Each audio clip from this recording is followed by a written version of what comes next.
আচ্ছা, HTML table layout যদি নামে আমি ক্লাস করলাম, তো এখানে যদি আমি একটা HTML ফাইল তৈরি করতে পারি index.html, তাই না? আচ্ছা, তো আমরা যখন এটাকে রান করব,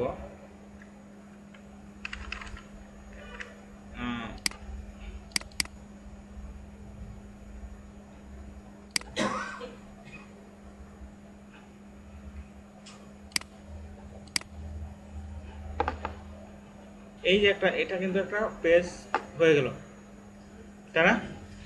ওয়েব পেজ কিন্তু তৈরি হয়ে গেল, কিন্তু ওয়েব পেজের ভিতরে আমরা একটা টেবিল সেট করে এটাকে একটা পূর্ণাঙ্গ ওয়েব পেজে তৈরি করতে পারি। ওয়েব পেজের একটা হলো যে আমাদের ওয়েব পেজের ভিতরে কোন কন্টেন্ট কোন জায়গায় বসবে, তাই না?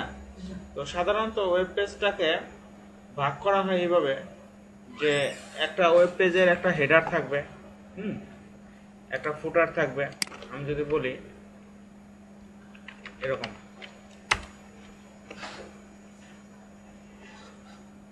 মনে করেন এই একটা পেজ, হ্যাঁ, খেয়াল করেন সবাই, এটার ভিতরে আমি যদি বলি এখানে একটা এই অংশটা একটা হেডার, মানে উপরের অংশ থাকবে, তাই না? তারপরে এইখানে একটা ফুটার থাকবে, তাই তো? তারপরে এইখানে একটা সাইড বার থাকবে, যেখানে বিভিন্ন লিঙ্কিং বিভিন্ন জিনিস থাকবে। আর এইখানে একটা আমার মেইন যে কন্টেন্ট গুলো থাকবে আমার, তার জন্য এখানে একটা আমি মেইন কন্টেন্ট একটা নিয়ে নেব। এই যে জিনিসটা যে তৈরি করলাম এখানে, এটা হলো আমরা বলতে পারি এটা একটা লেআউট, একটা পেজের ডিজাইন। লেআউট বলতে এই পেজটাকে আমরা প্রথমে 3টা রোতে ভাগ করলাম, খেয়াল করেন। এই রোটার নাম দিলাম আমরা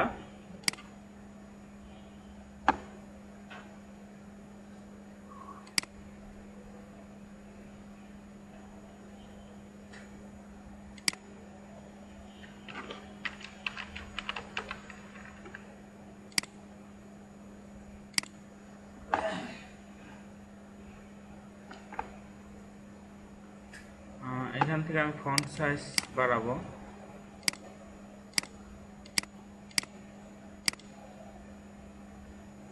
সেভ দরকার নেই।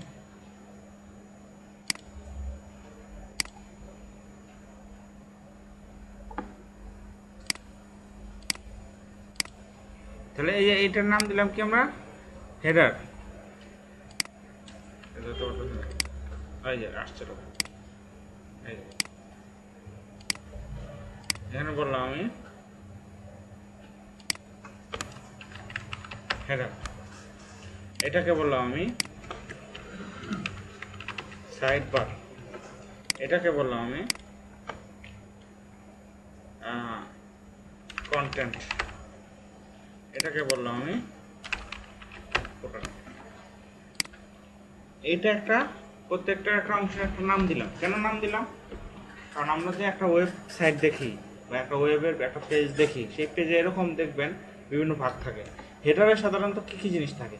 আপনারা যদি বিভিন্ন ওয়েবসাইট দেখেন তাহলে কি থাকে, কি বলবেন?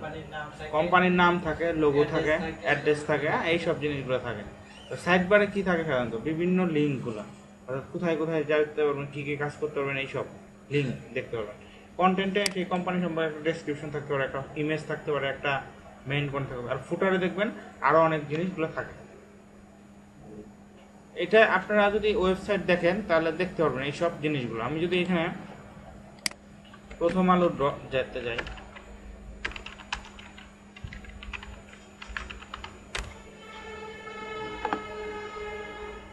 বা অন্য যে কোনো একটা ওয়েব পেজে গেলেন বা গুগলে গেলেন, যেখানে যান না কেন, এই দেখেন, হ্যাঁ, খেয়াল করেন এই ওয়েব পেজটা কি করছে প্রথমে, যদি আমি ছোট করি, টোটালটা একটা কি করছে, একটা ফ্রেমের মধ্যে রাখছে। এই ফ্রেমটা এইখান থেকে এই পর্যন্ত এটাকে এই পেজের মাঝখানে রাখছে, তাই তো? তারপর এই ফ্রেমটাকে কিছু রো নিছে, এটা একটা টেবিল ধরতে পারি আমরা, এই ফুল একটা টেবিলটা এই একটা রো, এর উপরে অ্যাড দিছে তাই না, তার নিচে তার কোম্পানির নাম দিছে, তার এখানে মেনু দিছে তাই না, তারপরে এখানে কিছু টেক্সট দিছে এরকম। তারপরে এদিকে আইসে দেখেন, এদিকে 3টা কলাম নিছে, একটা কলামে ইমেজ দিছে, একটা কলামে এই যে লিঙ্ক দিছে। এগুলো বলতে আমরা লিঙ্ক বা এই সব জিনিসগুলোকে একটা সাইড বারে আমরা রাখতে পারি। এখানে খেয়াল করেন, এই যে এই সাইড বারে এরকম আমরা বিভিন্ন লিঙ্কগুলো রাখতে পারি বা প্রয়োজনীয় যে জিনিস। আর সবার নিচের দিকে দেখেন এই অংশটা হলো ফুটার। ফুটারে তাদের অনেক থাকে, ইনফরমেশন থাকতে পারে, লিঙ্ক থাকতে পারে, হ্যাঁ, পেজের লিঙ্ক, মেনু থাকতে পারে, এই যে অ্যাড অনেক কিছু। তো এরকম ধরলে আসলে এটাকে আমরা বলতে পারি একটা লেআউট। এটা কি একটা লেআউট? লেআউট বলতে একটা পেজ যে করবেন সেই পেজটাকে ভাগ করার, পেজের একটা ভাগ করা, যে পেজের কোন অংশে কোন জিনিসটা বসবে। ভাগ হয়ে গেলে তারপর সেই অংশে আপনি সেটা বসাইতে পারেন, তাহলে কি হবে, ইজি হবে। কারণ এটা যদি ফুল একটা পেজ থাকে এই যেরকম, এইখানে যদি আমি একটা কিছু বসাইতে চাই, বসাইতে পারবো? সম্ভব না, কারণ যাই লিখবো এখান থেকে তো শুরু হবে। তো এখানে যদি আমি একটা টেবিল নেই, টেবিলের ভিতরে যদি আমি কলাম রো ভাগ করে দিই, এই কলামে যদি লেখা লিখে দিই তাহলে তো হয়ে যাবে। তাহলে টেবিল কলাম দিয়ে আমরা কি করতে পারি, একটা পেজের লেআউট তৈরি করতে পারি।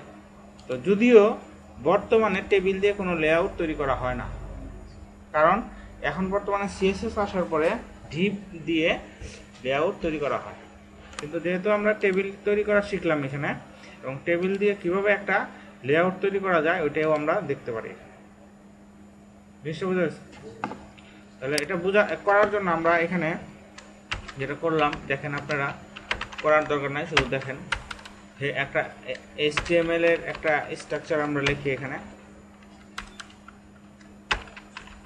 এটা তো জানি আমরা, তাই না? তো এখানে প্রথমে যেটা করব, একটা টেবিল নিব, রাইট? টেবিলের ভিতরে আমি টেবিলটার উইথ কত হবে এটা বলে দিব। আমি বললাম 960 পিক্সেল, ঠিক আছে? এটা নির্দিষ্ট একটা মাপ নিব। তারপর আমি বললাম যে এটার অ্যালাইন হবে, অ্যালাইন পরে বর্ডার হবে 1, ঠিক আছে? দিয়ে তারপর এটার ভিতরে কিছু রো কলাম তৈরি করি। প্রথমে আমি দেই টিআর,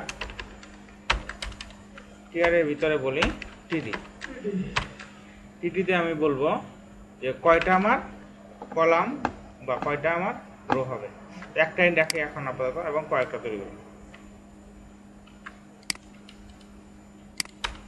এটাকে বললাম আমি হেডার, এটাকে বললাম আমি কন্টেন্ট, এটাকে বললাম আমি ফুটার, রাইট?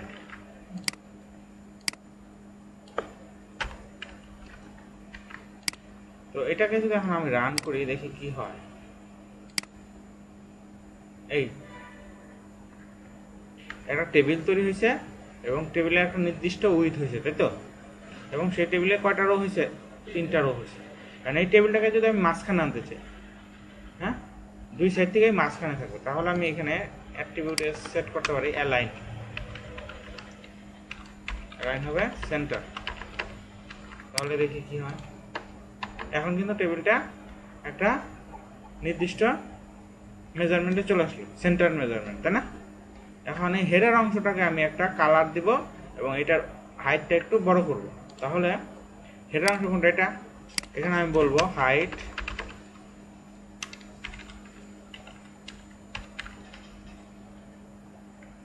120 পিক্সেল, বিজি কালার হবে। তাহলে এখানে দেখেন, এখন আমি কার করব, টি আর কে না, নাকি টিডি কে? টিডি কে করব, আমি টিডি কে করব, তাই না? ঠিক আছে না? এখন দেখি এখন হয় কিনা। তাও তো হয় না, সেভ কে দেনি,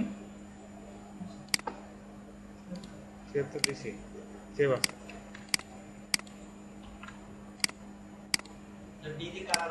কালার হবে অবশ্যই, কিন্তু এই হাইটটাও তো আসলো,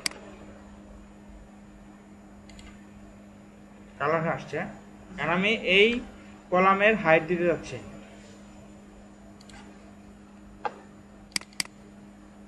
হাইট বানান বলেছি, হাইট বানান বলেছি। হ্যাঁ, এই যে এতটুকু অংশ কি করলাম আমি হেডার হিসেবে সেট করলাম। তারপর আমি ফুটার অংশ সেট করি, এটাই হবে, এটাই কপি করে, কিন্তু এখানে আমি বলে দিই এটা ফুটার, এটা কালারটা চেঞ্জ করে দিই, হাইটটাও একটু চেঞ্জ করে দিই, দেখা সুন্দর। এটা হলো আমার বলতে পারি ফুটার অংশ। তারপর আমার মেইন কন্টেন্টের মধ্যে আমি কয়টা করব, দুইটা করে করব, তাই না? তো মেইন কন্টেন্টের ভিতরে যদি দুইটা কলাম নিতে চাই, তাহলে আমি বলছিলাম টেবিলের একটা প্রবলেম, সেটা হলো একটা রোয়ের ভিতরে যদি আপনি দুইটা কলাম নেন, তাহলে প্রতিটা রোয়ের ভিতরে কি করতে হবে, দুইটা করে কলাম নিতে। কিন্তু আমার তো এখানে দুইটা দরকার, আর এটার ভিতরে একটা টেবিল তৈরি করতে পারি, টেবিল তৈরি করে ওটাও করতে পারি। আবার মানে একটা কাজ আসলে বিভিন্নভাবে করা যায়। এটার ভিতরে টেবিল তৈরি করে দুইটা কলাম নিলে কিন্তু হয়ে গেল, একটা রোয়ের ভিতরে দুইটা কলাম। আবার কি করতে পারি, টোটালটাকে আমি ওইভাবে করতে পারি। তাহলে আমি যেটা করব, দুইটা করে কলাম করলাম, তাহলে এখানেও দুইটা কলাম, এখানেও দুইটা কলাম, রাইট? কিন্তু এখানে তো আমার দুইটা কলাম হবে না, একটা করে কলাম হবে। এই জন্য একটা কলাম কেটে দিয়ে এখানে আমি লিখবো কল স্পেন। কল স্পেন কত লিখবো, 2। কেন লিখলাম এটা, কারণ এইখানে আমি ধরে নিলাম এটার মধ্যে দুইটা কলাম আছে, এটার মধ্যে দুইটা কলাম আছে, কিন্তু দুইটা কলামকে সে মার্জ করে একটা কলাম করে দিল। আর এইখানে দুইটা কলাম আছে, দুইটাই থাকবে। এখন দুইটার মধ্যে আমি একটাকে বলবো সাইড বার, একটাকে বলবো কন্টেন্ট। সাইড বারের মধ্যে আমি একটা উইডথ সেট করে দেব, বলবো 200 পিক্সেল। আর একটা কালার হাইট দিব, বলবো গ্রে।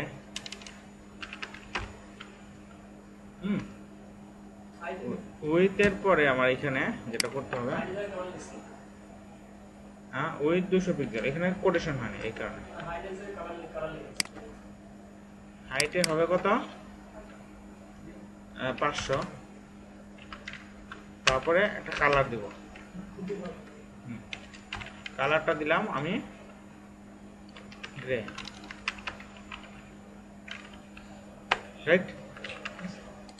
তাহলে দেখি কি হয়, এই অংশটা আমার তৈরি হয়ে গেল।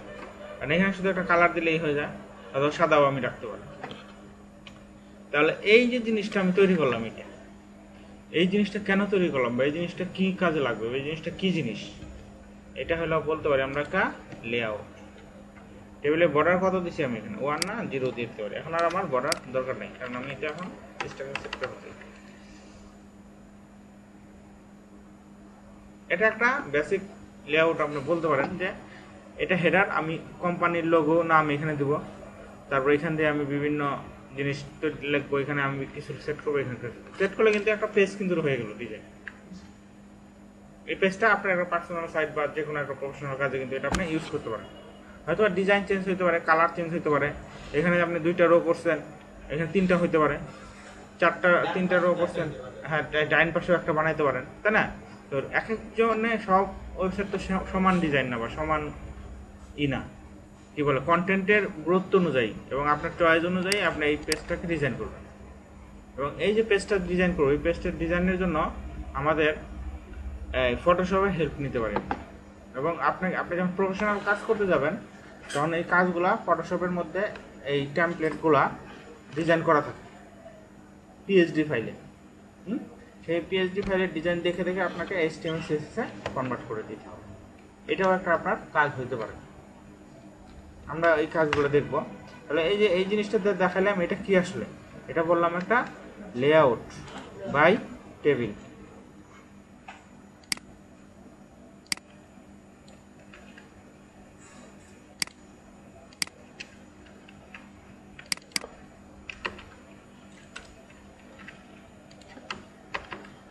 এটা একটা লেআউট আমার হয়ে গেল।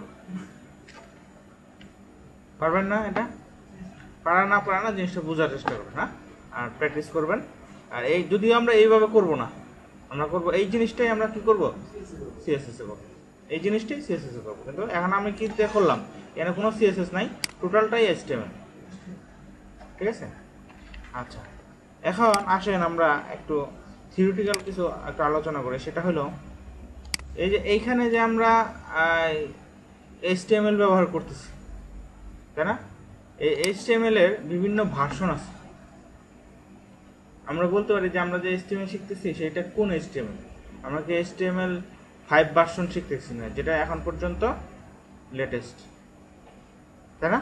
কি বললাম যে এইচটিএমএল 5 শিখবো। এইচটিএমএল 5 কেন শিখবো? কারণ এইচটিএমএল 5টা হলো এখন পর্যন্ত লেটেস্ট। তাহলে আমরা এখন যেটা কাজ করতেছি সেইটা কত, বা সেটার ভার্সনটা কি, সেই সম্পর্কে আলোচনা করার জন্য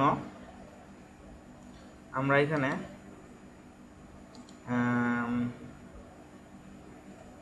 একটু আলোচনা করি।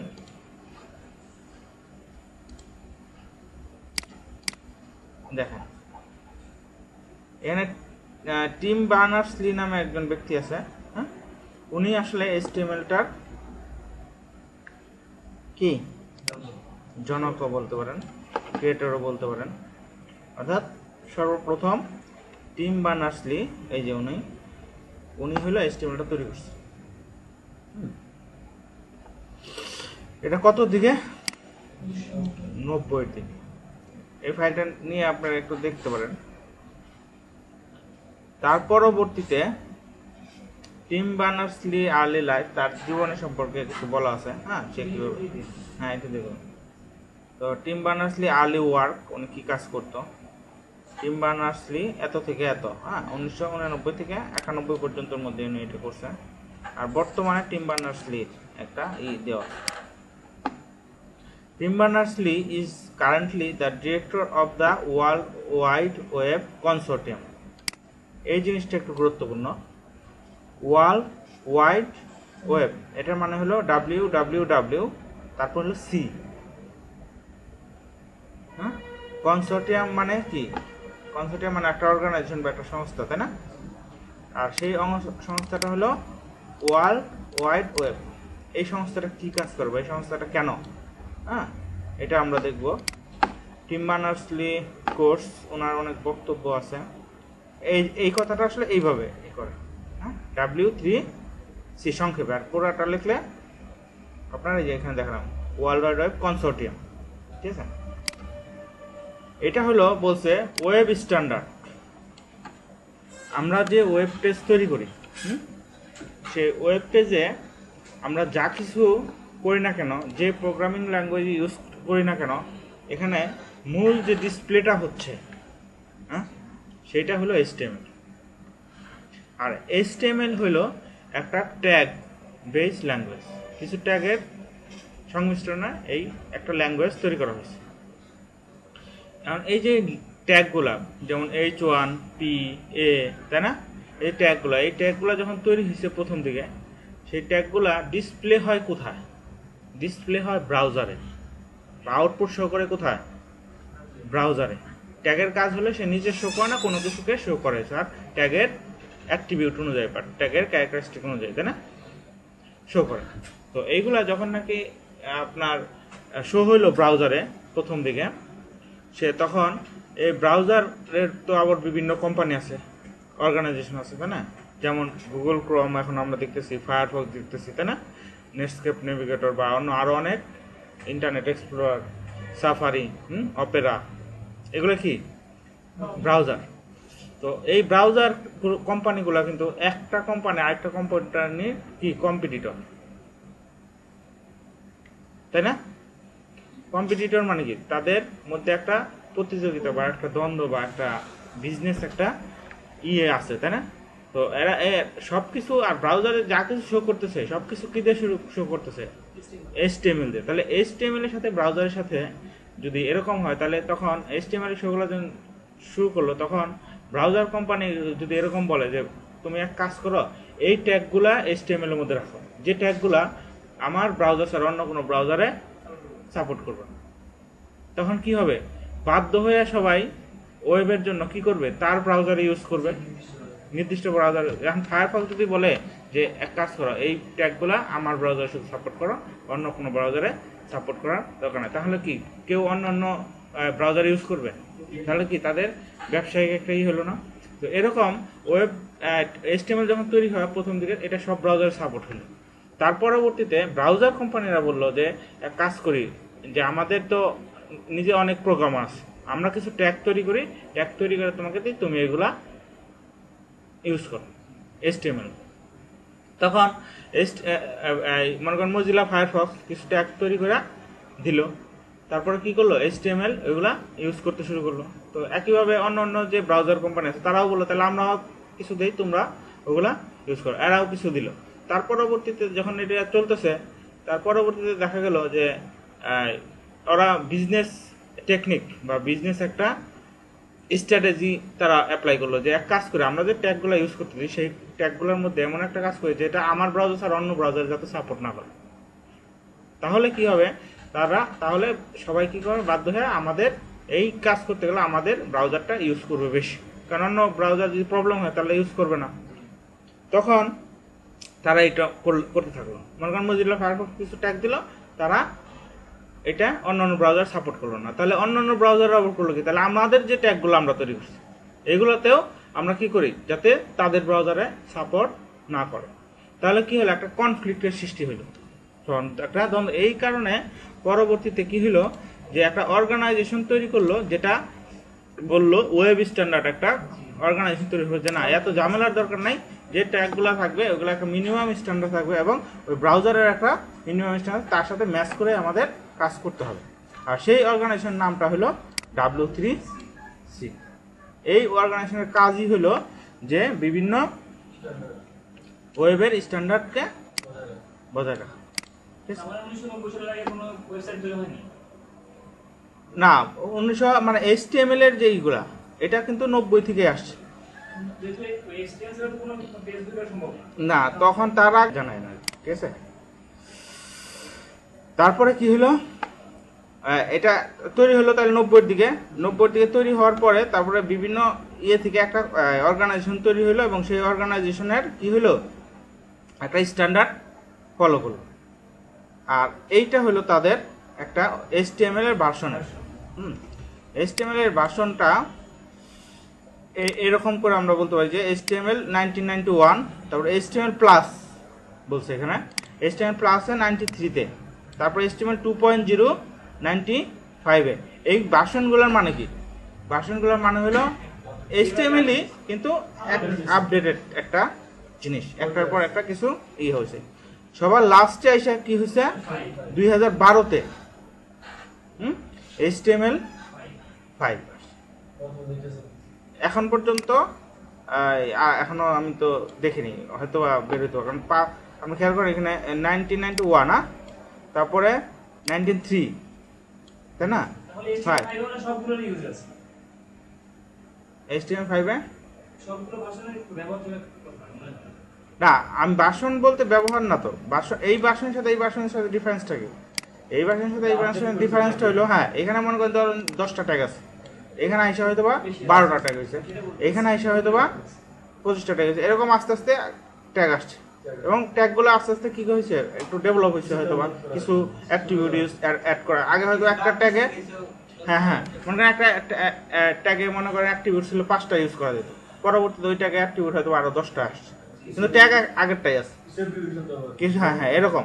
তো এরকম আপডেটেড করতে পারে, তাই এটা তাদের ব্যাপারে, তাদের ইগুলা, ঠিক আছে। তো আমরা তো শুধু ব্যবহার করি, এটার ভিতরে কি আছে আসলে ব্যাকএন্ডে যে কি আছে ওটা তো আমরা জানি না। আর আমি আপনাদের যে এখন যে গল্পটা বললাম বা যে কথাটা বললাম, এটা কিন্তু একটা গল্প, এটা কিন্তু তাদের ভাষা না বা তাদের কোনো না, কোনো বইয়ের লেখা না বা বইয়ের কথা না। জিনিসগুলো আসলে এইভাবেই আসছে বা এইভাবে এটা জিনিসটা বোঝানোর জন্য বা জিনিসটা আপনাদের কাছে উপস্থাপন করার জন্য। জিনিসটা যদি একজাক্টলি এটাও না, কিন্তু এরকমই এই ধরনের একটা কনসেপ্ট, জিনিসটা বুঝতে পারছেন? মানে আমি তো এমনি একটা মুখের ভাষায় বললাম, কিন্তু জিনিসটা এই ধরনেরই আর কি। তাহলে 1991, 1993, 95 এরকম 2 বছর পর পর যদি আমরা খেয়াল করি, 2 বছর পর পর কিন্তু আপডেট হয়েছে। কিন্তু লাস্টে এসে 2000 HTML এর পরে 12 বছর লাগছে, আর 12 বছর এখন কত 16 না মাত্র 4 বছর ঠিক আছে 4 বছর। তো এইগুলো আসলে কিছু কোনো বিষয় না, এটা বিষয় হলো আপনার এইগুলাতে যা আছে এই HTML5 এ হলো লেটেস্ট ভার্সন বা এইগুলোতে লেটেস্ট এটা ইউজ করছে। এখন পর্যন্ত সবাই এখন HTML5 ইউজ করে, আগের ভার্সনগুলো ইউজ করে না। কারণ লেটেস্টটা ইউজ করাটাই ভালো। কি ভালো? কারণ লেটেস্ট ইউজ করলে আপনি সব কিছু পাইবেন। না, আমরা এখন যেটা করতেছি এটা আসতেছি আমরা, এটা এখনো ইউজ করিনি। HTML5 এ আমরা কাজ করব, আগের ভার্সনগুলো আমাদের দরকার নেই। এবং আগের এটা পারলে ওগুলো কি শেখার দরকার আছে আবার আলাদা হবে না, একই জিনিস শুধু ভার্সনের। এখন HTML5 এ ভার্সন তো আমরা ইউজ করলে সুবিধা পাবো।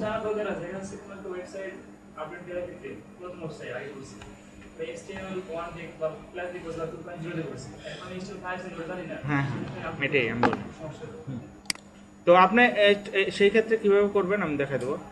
আর এখন HTML5 2012 তাই না, এটা আসছে HTML5 আসছে, HTML5টাই আমরা ইউজ করব। আর HTML5 ইউজ করব, আপনি যে কথাটা বললেন এটা ইম্পর্টেন্ট, যে আগের একটা সাইট তৈরি করা সেটার মধ্যে HTML4 বা আগের কোনো ভার্সন ইউজ করা, তাহলে সেইটাকে আমরা কিভাবে কাজ করবো যদি HTML4 এ কাজ না পারি, ধারণা না থাকে। এটা একটা ভালো জিনিস যে আপনি HTML5 যদি কাজ করতে পারেন তাহলে পৃথিবীর সব ভার্সনে কাজ করতে পারেন একই। কারণ কি? কারণ HTML5 এর সাথে 4 এর সাথে ওইভাবে কোনো পার্থক্য নাই। পার্থক্য হতে পারে যে কিছু অ্যাট্রিবিউটের বা কিছু, যেমন আগের ভার্সনগুলোতে CSS কম ইউজ করা হতো, CSSটা আসছেই পরে, প্রথম দিকে কিন্তু CSS ওইভাবে ছিল না তাই না, আমরা জানি CSS কিন্তু HTML পরে তৈরি হয়েছে। এবং এখন বর্তমানে CSS HTML সাথে যেভাবে ইন্টিগ্রেটেড হয় বা যেভাবে ইউজ হয়, আরও আগে 5 বছর বা 10 বছর আগে CSS কিন্তু এত এইভাবে ইউজ হতো না। আর CSS এখন বর্তমানে যতটা ডেভেলপ হয়েছে এটা এতটা ডেভেলপ ছিলও না। তো ওইটা একটা বিষয়। এখন HTML5 ইউজ করলে আপনি সকল সুযোগ সুবিধা পাবেন। HTML5 এর একটা অসুবিধা আছে, অসুবিধাটা হলো এটাই, সেটা হলো HTML5 যদি আপনি ইউজ করেন, HTMLটা ব্রাউজার সাপোর্টেড তাই না, HTML5 এর যে ট্যাগগুলো আছে সেই ট্যাগগুলো অবশ্যই HTML5 এর পরের যে ব্রাউজারগুলো আসছে, মানে HTML যেমন ভার্সন বলতেছি ঠিক একইভাবে ব্রাউজারেও কিন্তু ভার্সন আছে, ব্রাউজারও কিন্তু আপডেট হয়। হ্যাঁ, লেটেস্ট ভার্সন বলতে HTML5 আসার, মনে করেন HTML5 আসছে কত 2012-তে, আর একটা আমি মনে করেন মজিলা ফায়ারফক্স ইউজ করতেছি 1990 সালে মজিলা ফায়ারফক্স, তাহলে 1990 সালের ব্রাউজারে HTML5 কিন্তু সাপোর্ট করবে না। কেন সাপোর্ট করবে না? মানে সব চলবে কিন্তু HTML5 এর যে ট্যাগগুলো, ওই ট্যাগ HTML5 আসার পরে যে ট্যাগগুলো ইনক্লুড হয়েছে সেই ট্যাগগুলোতে সমস্যা করবে তাই না। তো প্রবলেম এইটা হলো HTML5 এর একটা অসুবিধা। কিন্তু একটা আসার কথা হলো এটাই যে বর্তমানে যে সাইটগুলো তৈরি হচ্ছে কোনো সাইটই HTML5 এর আগের ভার্সন দিয়ে তৈরি হয় না। আর হ্যাঁ, ব্রাউজার আপডেট করে নিলেই হয়, অনেকে যদি প্রবলেম থাকে তাহলে আপডেট করবে না, এটা ব্যাপার আছে। আর ব্রাউজার আপডেট করা তো কোনো বিষয় না, ব্রাউজারে আপডেট অটোই, নেট থাকলে অটোতে নিয়ে নেবে। হ্যাঁ, এটা হলো অসুবিধা, কিন্তু এটা এখন বর্তমানে আর অসুবিধা হিসেবে ধরা যায় না, কারণ বর্তমানে যে ব্রাউজারই থাকুক না, যত পুরানো থাকুন HTML5 সাপোর্ট করবে। কারণ এত আগের ব্রাউজার কেউ আর এখন ইউজ করে না। এখন আসেন কোনটা HTML5 বা আমরা এখন যেটা ইউজ করছি এটা কত, এইটা বোঝার উপায় কি? এটা বোঝার উপায় হলো HTML ডকুমেন্টের সবার উপরে, একদম উপরে এইখানে এইটার লেখাটা, যে এখন আমরা কোন ভার্সন কি লেখা থাকে, একটা ট্যাগ থাকে, ট্যাগটা হলো এরকম, দেখেন খেলো, এই যে যখন HTML 2.0 ছিল তখন এই লেখাটা আপনার ছিল এইখানে, এই লেখাটা থাকে, আমি বলি এরকম, এটা অবশ্যই দেয় না, এটা আমি কি একটু বুঝাই দিই বলেন। এটা একটা ট্যাগ, হ্যাঁ, ট্যাগের ভিতরে প্রথমে যেটা আসছে এটাকে বলে নট সাইন। কি সাইন? এটা নট না, দেখা যাবে না, এটা নট বলে আর কি। হ্যাঁ, না, যেমন এটা হলো প্লাস সাইন, হ্যাঁ, এটা হলো ইকুয়াল সাইন তাই না, এরকম। এটা হলো আমি যদি নট লিখতে চাই HTML এ তাহলে এই চিহ্নটা দিতে হয়, নট নট না নট। আর এটা হলো ডক, আর এটা হলো টাইপ। ডক মানে হলো ডকুমেন্ট, টাইপ মানে টাইপ, ডকুমেন্ট টাইপ। আর তার আগে কি লিখছে not, not document type. Document কোনগুলোকে বলি, যেমন আমি এমএস ওয়ার্ডে একটা ফাইল তৈরি করলাম, এটা একটা ডকুমেন্ট, এটা ডকুমেন্ট টাইপ না, তাহলে এটা কি, এটা হলো HTML, রাইট। তারপরে বলছে পাবলিক, পাবলিক এরকম পাবলিক মনে করেন পাবলিক প্রাইভেট, হ্যাঁ এরকম। পাবলিক মানে কি অল, আর প্রাইভেট মানে কি রেস্ট্রিক্টেড, এরকম। তো এখানে বলছে পাবলিক মানে HTML-টা সবার জন্যই, এরকম বুঝে নিতে পারি। তারপরে ITF, এটা কি, এটা যেন একটা কি একটা মিনিং আছে, আমার এই মুহূর্তে মনে নেই। তারপর DTD, এটা হলো ডকুমেন্ট টাইপ ডিক্লারেশন একটা বলে আর কি, হ্যাঁ। তারপর HTML, তারপরে হচ্ছে EN ফর ইংলিশ। তো এই লেখাটুক দিয়ে যদি আপনি কোনো পেজের উপরে বা কোনো HTML ডকুমেন্টের উপরে যদি এই লেখাটুকু থাকে, তাহলে সেটা বুঝবেন এটা কোন ভার্সন, HTML 2.0 ভার্সন, লেটেস্ট না। হ্যাঁ না, HTML5 কোডিং বলতে কি, HTML5 বলতে কি বুঝি আমি আসলে, HTML5 বলতে হলো HTML5-এও HTML আছে, HTML2-তেও বা 1-এও HTML আছে। তাহলে HTML এর সাথে আর HTML5-এর সাথে কোনো পার্থক্য হলো না। কিন্তু আমি যদি মনে করেন একটা লেখা লিখবো, এখানে এই লেখাটাকে আমি বোল্ড করবো, তাই না? বোল্ড করার জন্য আমি ইউজ করলাম বি ট্যাগ, খেয়াল করেন বি ট্যাগ। এই লেখাটাকে যদি এখন এটার ভিতরে দেই, তাহলে কি হবে, এই লেখাটা বোল্ড হবে, বোল্ড হবে। তো এই বি ট্যাগটা হলো এখন পুরনো হয়েছে, এটার আগের ভার্সনের ট্যাগ। এখন বর্তমানে HTML5 এসে বলে স্ট্রং। তো HTML5 এসে যদি আপনি স্ট্রং লেখেন তাও কাজ করবে, আবার যদি বি লেখেন তাও কাজ করবে, কোনো সমস্যা নেই। কিন্তু স্ট্রং লেখার পরে আগের ভার্সনে এই লেখেন, তাহলে HTML এই স্ট্রংটা সাপোর্ট করবে না। স্ট্রং কেন সাপোর্ট করবে না? কারণ স্ট্রংটা হলো HTML5 আসার পরে আসছে, এটা হলো HTML5 এর ট্যাগ, এটা আগের ভার্সনগুলোতে সাপোর্ট করবে না। কিন্তু আপনি যদি বি লেখেন, বি কিন্তু আগের ভার্সনে সাপোর্ট করবে, দুইটার কাজ কিন্তু একই। বলেন তাহলে কোন ভার্সন ইউজ করতেছেন, আপনি তো ডিক্লেয়ার করলেন না। হ্যাঁ, এটা ডিক্লেয়ার করা না, সমস্যা নাই। তাহলে সে ব্রাউজার তার মতো করে সাপোর্ট মানে লেটেস্টটা না, এটা সুবিধাও আছে অসুবিধাও আছে।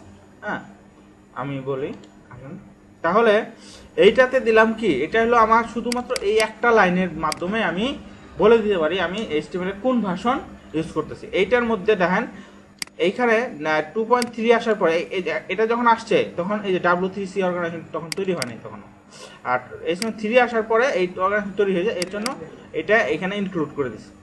তাহলে এইটা 3.2 যদি ইউজ করি, তাহলে এটা এই লাইনের মাধ্যমে আমি বুঝতে পারবো এটা HTML 3.2। তারপরে যদি এইটা ইউজ করি, এই লাইনটা, এটা অনেক বড় লাইন তাই না, not doctor HTML public W3CDT X HTML 1.0, X for extensible, ঠিক আছে। তো এইটা ইউজ করলে এটাকে বলে X HTML। তারপরে HTML 4.01, HTML5 এর ঠিক আগের ভার্সনটাই বলা যায়, এটা অনেক ইউজ হয়েছে, এটা অনেক ছিল মানে এখানে দেখেন লেখা আছে HTML, অর্থাৎ আমি যদি এইটা ইউজ করি, এই লাইনটুকু ইউজ করি এইখানে, তাহলে এটা কি হলো, এই লাইনের মাধ্যমে বুঝতে পারবো আমি এটা HTML 4.01 ভার্সন ইউজ করতেছি। আর যদি বলেন, হ্যাঁ এই যে HTML5 আমি যদি এইটুকু শুধু ইউজ করি, খেয়াল করেন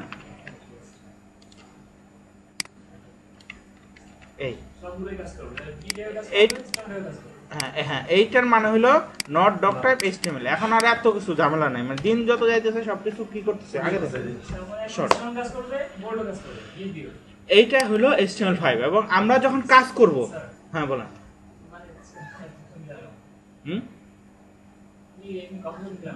হ্যাঁ আমি বলি, এখন নট ডক টাইপ HTML এইটুকু শুধু যদি লেখেন তাহলেই এনাফ, আর কিছু করতে হবে না। এবং এইটা দিয়েই HTML5 কে রিপ্রেজেন্ট করে, এবং এইটা দিয়েই বোঝানো হয় যে আমি HTML5 এ ভার্সনে কাজ করতেছি।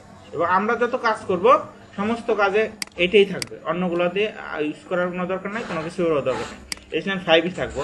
তো ওগুলো একটু আলোচনা করলাম জাস্ট।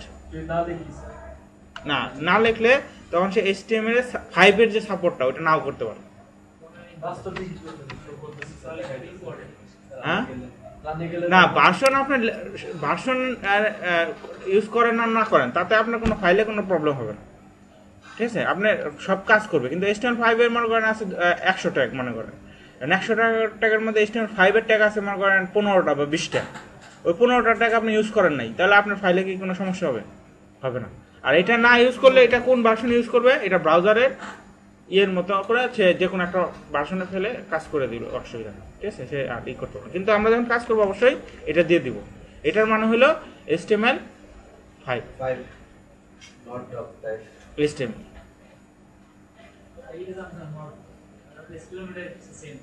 হ্যাঁ, এটা হলো নট ডক টাইপ HTML, মানে এটাকে যাই বলি না কেন এটা বিষয় না, এটা হলো আসলে আমরা বলতে পারি সিনট্যাক্স, এইভাবেই লিখতে হবে আপনাকে। হ্যাঁ, আপনি সেমিকোলন কি বলে এক্সক্লেমেটরি সাইন বলেন আর নট বলেন, ওটা কোনো বিষয় না, এখানে আপনার এইভাবেই লিখতে হবে। এবং এই কথাটা দিয়ে আমরা শুধু বুঝবো যে এটা HTML5 এর ডিক্লারেশন। কি এটা? ডিক্লারেশন, মানে এই লাইনটা দিয়ে HTML5 কে আমি সাপোর্ট দেওয়ালাম এবং আমার ফাইলটা তৈরি হলো HTML5 সাপোর্ট, ঠিক আছে? তাহলে এই হলো HTML5 নিয়ে কথাবার্তা। ওয়ার্ল্ড ওয়াইড ওয়েবের এটা মানে হলো world wide web for world wide web consortium, হ্যাঁ বলছে। আর এটা ক্রিয়েটেড হয়েছে 1994-এ আর HTML 1990-তে, তাই না? তার মানে 4 বছর পরে এটা একটা স্ট্যান্ডার্ড হয়েছে।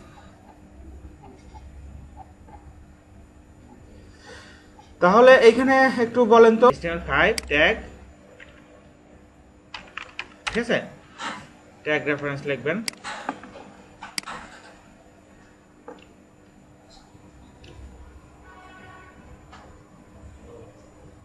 এটা করতে পারেন, আরেকটা করতে পারেন পিডিএফটাও নিতে পারেন। পিডিএফটা নিয়েই, কারণ এটা আপনাদের ডাউনলোড করে দিয়ে দেবেন, ঠিক আছে?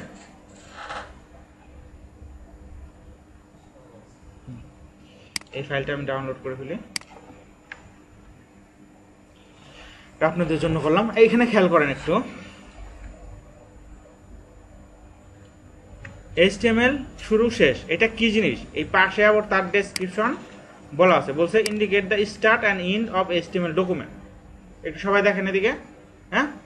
HTML শুরু শেষ এটা কি, এটার মানে কি ট্যাগ, আর এইটুকু হলো তার ডেসক্রিপশন, মানে এই ট্যাগটা কি কাজ করবে বা কেন এই ট্যাগটা indicates the start and end of an HTML document. তাহলে কি বোঝা গেল যে এটাতে কি হয়, শেষ। তারপরে বলছে হেড শুরু শেষ, তার মানে কি defines the portion of the document that contains essential formatting information material in the head is website. হ্যাঁ, মানে হলো এই হেড অংশ আর বডি অংশ, আমি বলছিলাম না আমাদের টোটাল ডকুমেন্টকে দুইটা অংশ ভাগ করা হয়, একটা হলো হেড অংশ, একটা হলো বডি অংশ।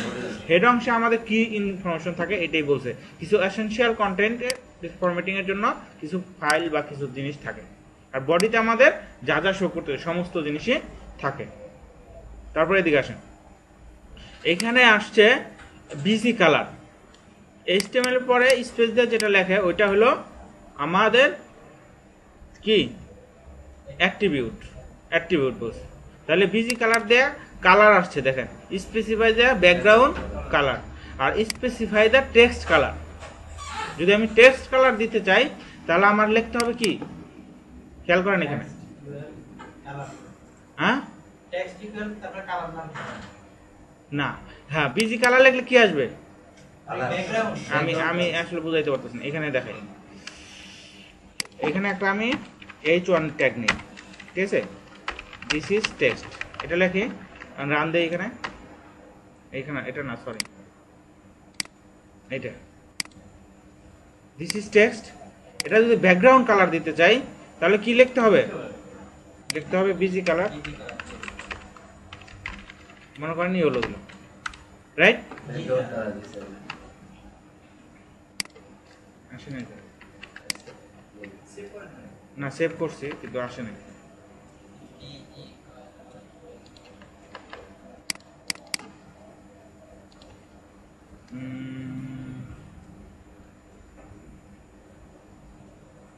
তো আসার কথা, এটা তো এগুলো এখন ইউজ হয় না, তো মানে আগেরই এগুলো তো মানে এখন কাজ করা হয় না, এগুলো কেউ করেও না।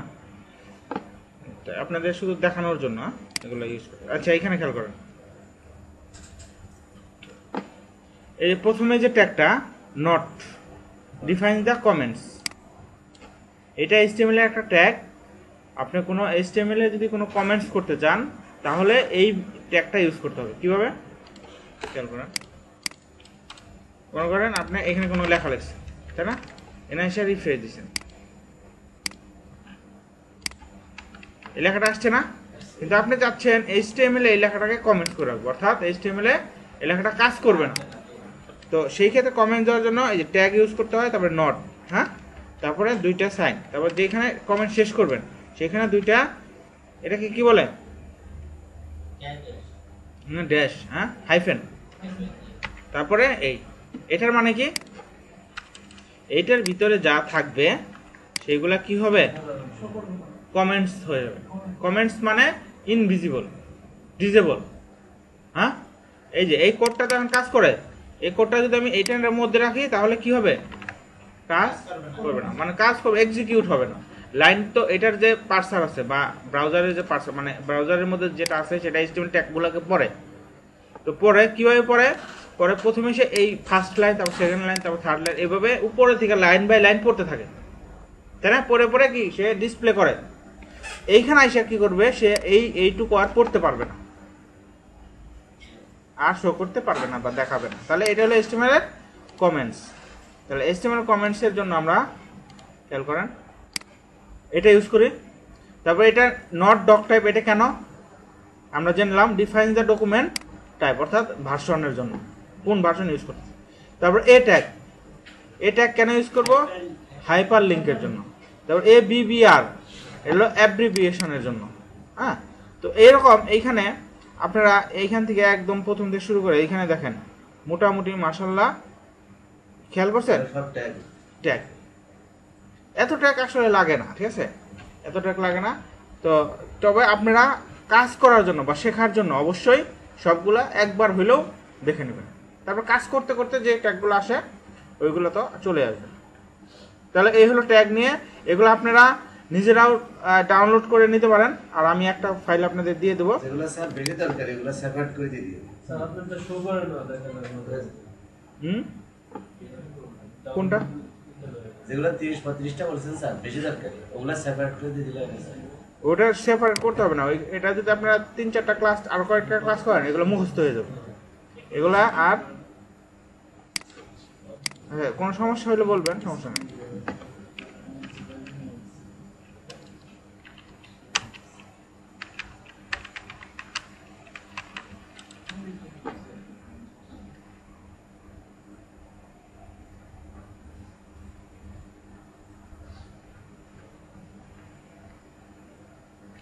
আচ্ছা এগুলা আমরা দিয়ে দেবো না। তাহলে এটা মোটামুটি বুঝলাম কমেন্টস এবং আমাদের ট্যাগ সম্পর্কে, টোটাল ওভারঅল ট্যাগ সম্পর্কে আপনারা একটা ধারণা নেবেন। মোটামুটি 10-15টা করে যদি প্রতিদিন দেখেন তাহলে 40-50টা ট্যাগ দেখলেই আর লাগবে না, তারপর সবগুলো দেখবো। আর যে ট্যাগটা আপনি বুঝতেছেন না না সেটা লিখে নিয়ে আসবেন, সেটা আমরা ক্লাসে আলোচনা করলাম যে এই কয়েকটা ট্যাগ আমি প্রবলেমে বুঝতে পারছেন না। আচ্ছা এখন যেটা দেখবো আমরা আজকে ক্লাসে কিছু একটা ফর্মের জন্য কিছু ট্যাগ দেখবো। ফর্ম উপরে যদি যাই, এখানে যদি বলি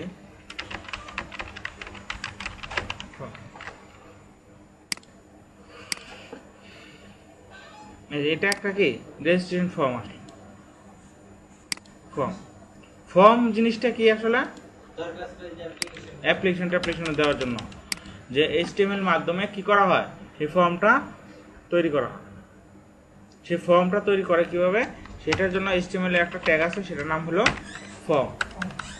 এই যা কিছু, যেমন টেবিল যখন আমরা তৈরি করব, যা কিছু করব টেবিল ট্যাগের ভিতরে করতে হবে।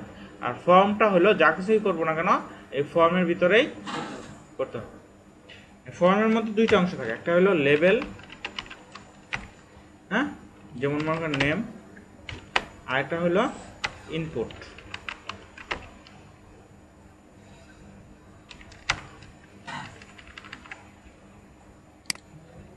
একটা হলো লেবেল, একটা হলো ইনপুট।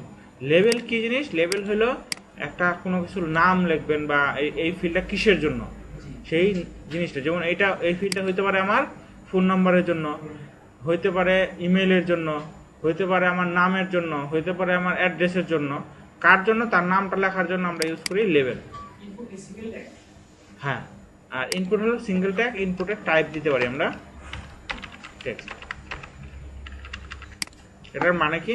এটার মানে আমি বলছি, এই দেখেন এদিকে যদি আমি বড় করি, এইটা হলো নেম, আর এইটার পাশে একটা বক্স আসছে, হ্যাঁ টেক্সট বক্স আসছে, এটাকে বলে টেক্সট বক্স। বক্স অলরেডি চলে এসেছে। হ্যাঁ, টেক্সট বক্স। এই যে বক্সটা যে আনলাম, এই বক্সটা তৈরি করলাম হলো এই ট্যাগটা দিয়ে। হ্যাঁ, অসুবিধা নেই, আসবে। তাহলে এখানে ইনপুট টাইপটা হবে কি? টেক্সট। মানে যে বক্সটা আসবে সেই বক্সটার জন্য আমার টেক্সট লিখবো। আচ্ছা, হ্যাঁ। আর এই লেবেলটা নেওয়া হয় কেন? এই টেক্সট বক্সটা কি জন্য সেটা এই পাশে তো অনেক সময় লেখা থাকে, সেটার জন্য হলো লেবেল নিতে পারো। ঠিক আছে? কারণ আমরা জানি HTML যা কিছু লিখি না কেন সবকিছু কোনো না কোনো ট্যাগের মাধ্যমে আসে। তাহলে এইটা আসলো, নেম আসলো।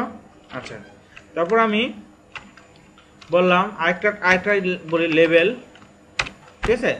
এখন বলি পাসওয়ার্ড। মনে করেন এই পার্টে, হ্যাঁ, পাসওয়ার্ডের জন্য এই পাশে একটা ইনপুট নিব, টাইপ হবে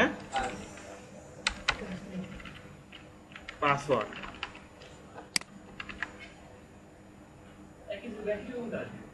খেয়াল করেন এই প্রথম যে টেক্সট বক্সটা নিলাম এটা দিলাম কি? টেক্সট। আর এটাকে বললাম পাসওয়ার্ড। পাসওয়ার্ডে আমি টাইপ দিলাম কি? পাসওয়ার্ড। তাহলে দেখি কি হয়। এইখানে একটা নেম আসছে, তার পাশে একটা বক্স আসছে, তাই না? এখানে আমি নেম লিখতে পারি, মিস্টার করিম, তাই না? এখানে লিখতে পারি না? আর এইখানে একটা পাসওয়ার্ড লেখা আসছে, তার পাশে একটা বক্স আসছে। এখানে যখন লিখতেছি সেটা কি আসছে? পাসওয়ার্ডের মতো করে দেখাচ্ছে। কারণ পাসওয়ার্ড হলো সিক্রেট জিনিস, এটাকে টেক্সট দিলে আমাদের সমস্যা হতে পারে, কারণ পাশে যে থাকলো সে দেখে নিল। এর জন্য এটাকে এই ফিল্ডটাকে দিতে হয় পাসওয়ার্ড। টাইপটা হবে কি? পাসওয়ার্ড। টাইপ দেয় পাসওয়ার্ড। পাসওয়ার্ড হলো টেক্সটের মতোই, আপনি যা লিখবেন আসবে, কিন্তু ওইটা আপনি দেখতে পারবেন না, শো করবেন, রাইট? আর এইটা নিচে নিচে আনার জন্য, এইটা নিচে আনার জন্য আমি এইটার পরে একটা বিআর ট্যাগ ইউজ করি। বিআর, এই বিআর ট্যাগটা কি কাজ করে? নিচের লাইনে চলে আসবে।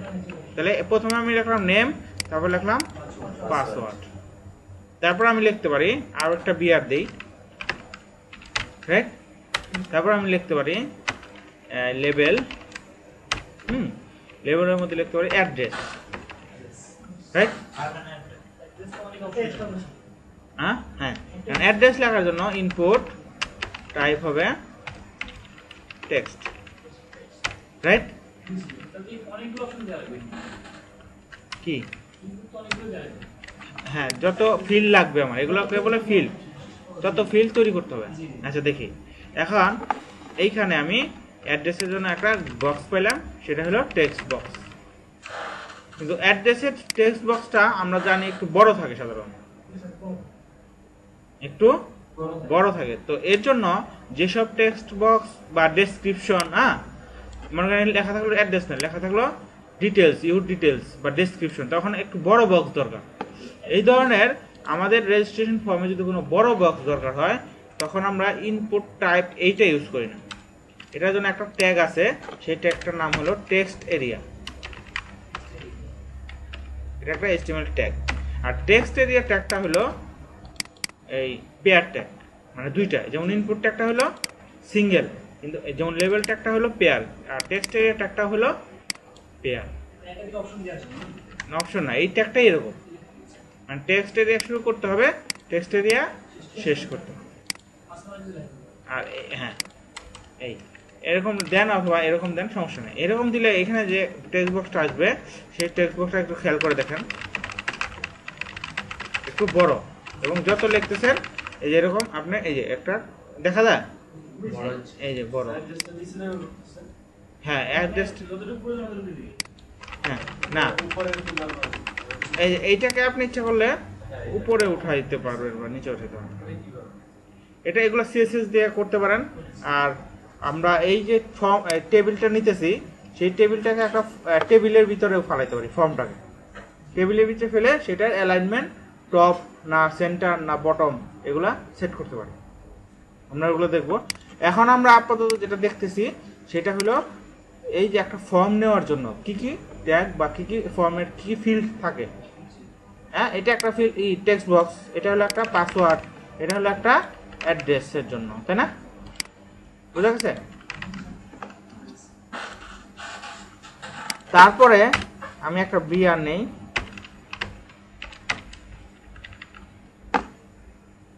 আমরা একটু ব্রেক। আচ্ছা তাহলে আমরা কোন পর্যন্ত ছিলাম? অ্যাড্রেস পর্যন্ত, তাই না? এখন এখানে থাকতে পারে যে রেজিস্ট্রেশন ফর্ম যার, ওনার অ্যাড্রেসটা লিখলো, এখন উনি কি মেল না ফিমেল এটা তো আছে। এটা দেওয়ার জন্য যেটা ইউজ করতে পারি আমরা এখানে বিআর দেই, সেটাকে বলি আমরা রেডিও বাটন। হ্যাঁ লেবেলে লিখবো জেন্ডার। হ্যাঁ হ্যাঁ ওকে। আর এইখানে জেন্ডার বুঝেন না, এই যে এগুলো তো একটা এরকম দিতে পারে,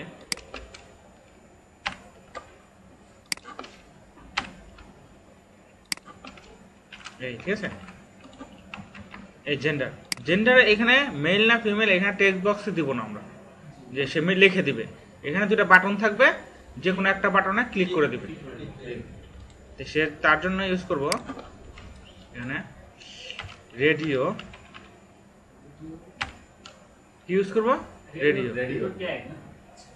হ্যাঁ না না না রেডিও না, এটা লিখতে হবে এরকম, ইনপুট টাইপ হবে, হ্যাঁ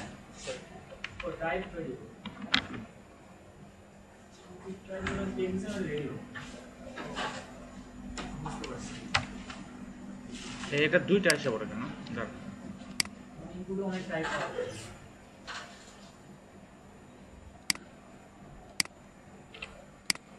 ইনপুট টাইপটা হবে কি? রেডিও।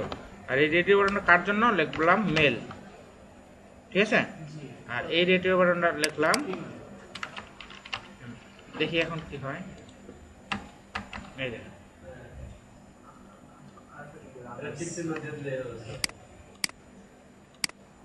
এই দেখেন বুঝছে না কি? হ্যাঁ যতটি অ্যাড করেন আদার্স বা অন্যান্য যা দেন দিয়ে দিবেন, দুইটা তিনটা দেন। আর এখন খেয়াল করেন একটা সমস্যা, সেটা হলো এই রেডিও বাটনটা একটু ছোট হবে না, একটু বড় হবে।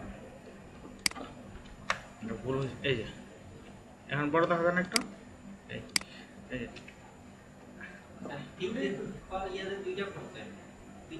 দুইটাতে পড়ছে না? না এটা এমন সিস্টেম করে দিবেন যে একটাতে যে কোনো একটাতে দিলে আরেকটা উঠে যাবে, যে কোনো একটার বেশি সিলেক্ট করা যাবে না। তো তার জন্য এখানে একটু অ্যাট্রিবিউট ইউজ করে দিতে হয়, সেটা হলো এটার নাম বলে দিতে হবে, নেম। এগুলো কি button?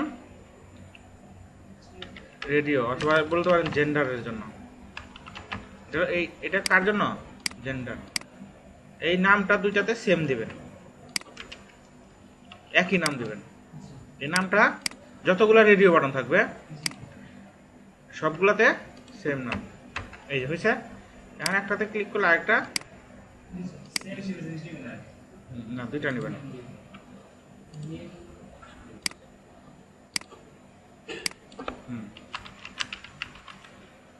Radio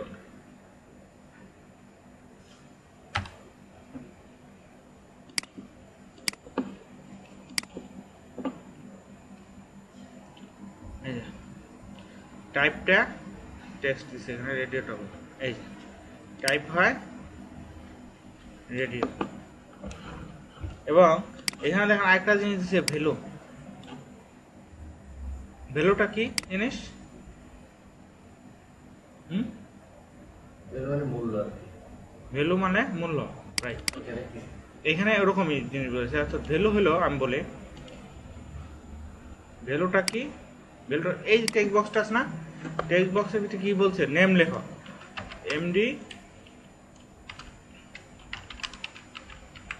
MD Kamal Hossain হলো এই টেক্সট বক্সের কি মালিক। মালিক না, ভ্যালু। ভ্যালু কোনটা তাহলে? ভ্যালু এখানে ভ্যালু হলো এমডি কামাল হোসেন। এই ভ্যালুটা যদি আমরা এইখানে না লিখে রাইট ইউর নেম লিখছি না, রাইট ইউর নেম কিন্তু ভ্যালু না, এইটা হলো ভ্যালু। রাইট ইউর নেম হলো প্লেস হোল্ডার।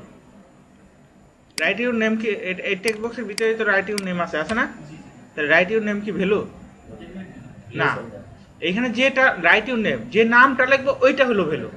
তো ওই ভ্যালুগুলোকে লেখার জন্য HTML ইউজ করা হয়, যেমন ইনপুট টাইপ প্লেস হোল্ডার লিখছে, তাই না? তো এটার পরে যদি আমি লিখি অ্যাট্রিবিউটের কোনো সিকোয়েন্স নাই, এটা মনে রাখবেন। এইখানেও লিখতে পারবেন, এইখানেও লিখতে পারবেন, সমস্যা নাই।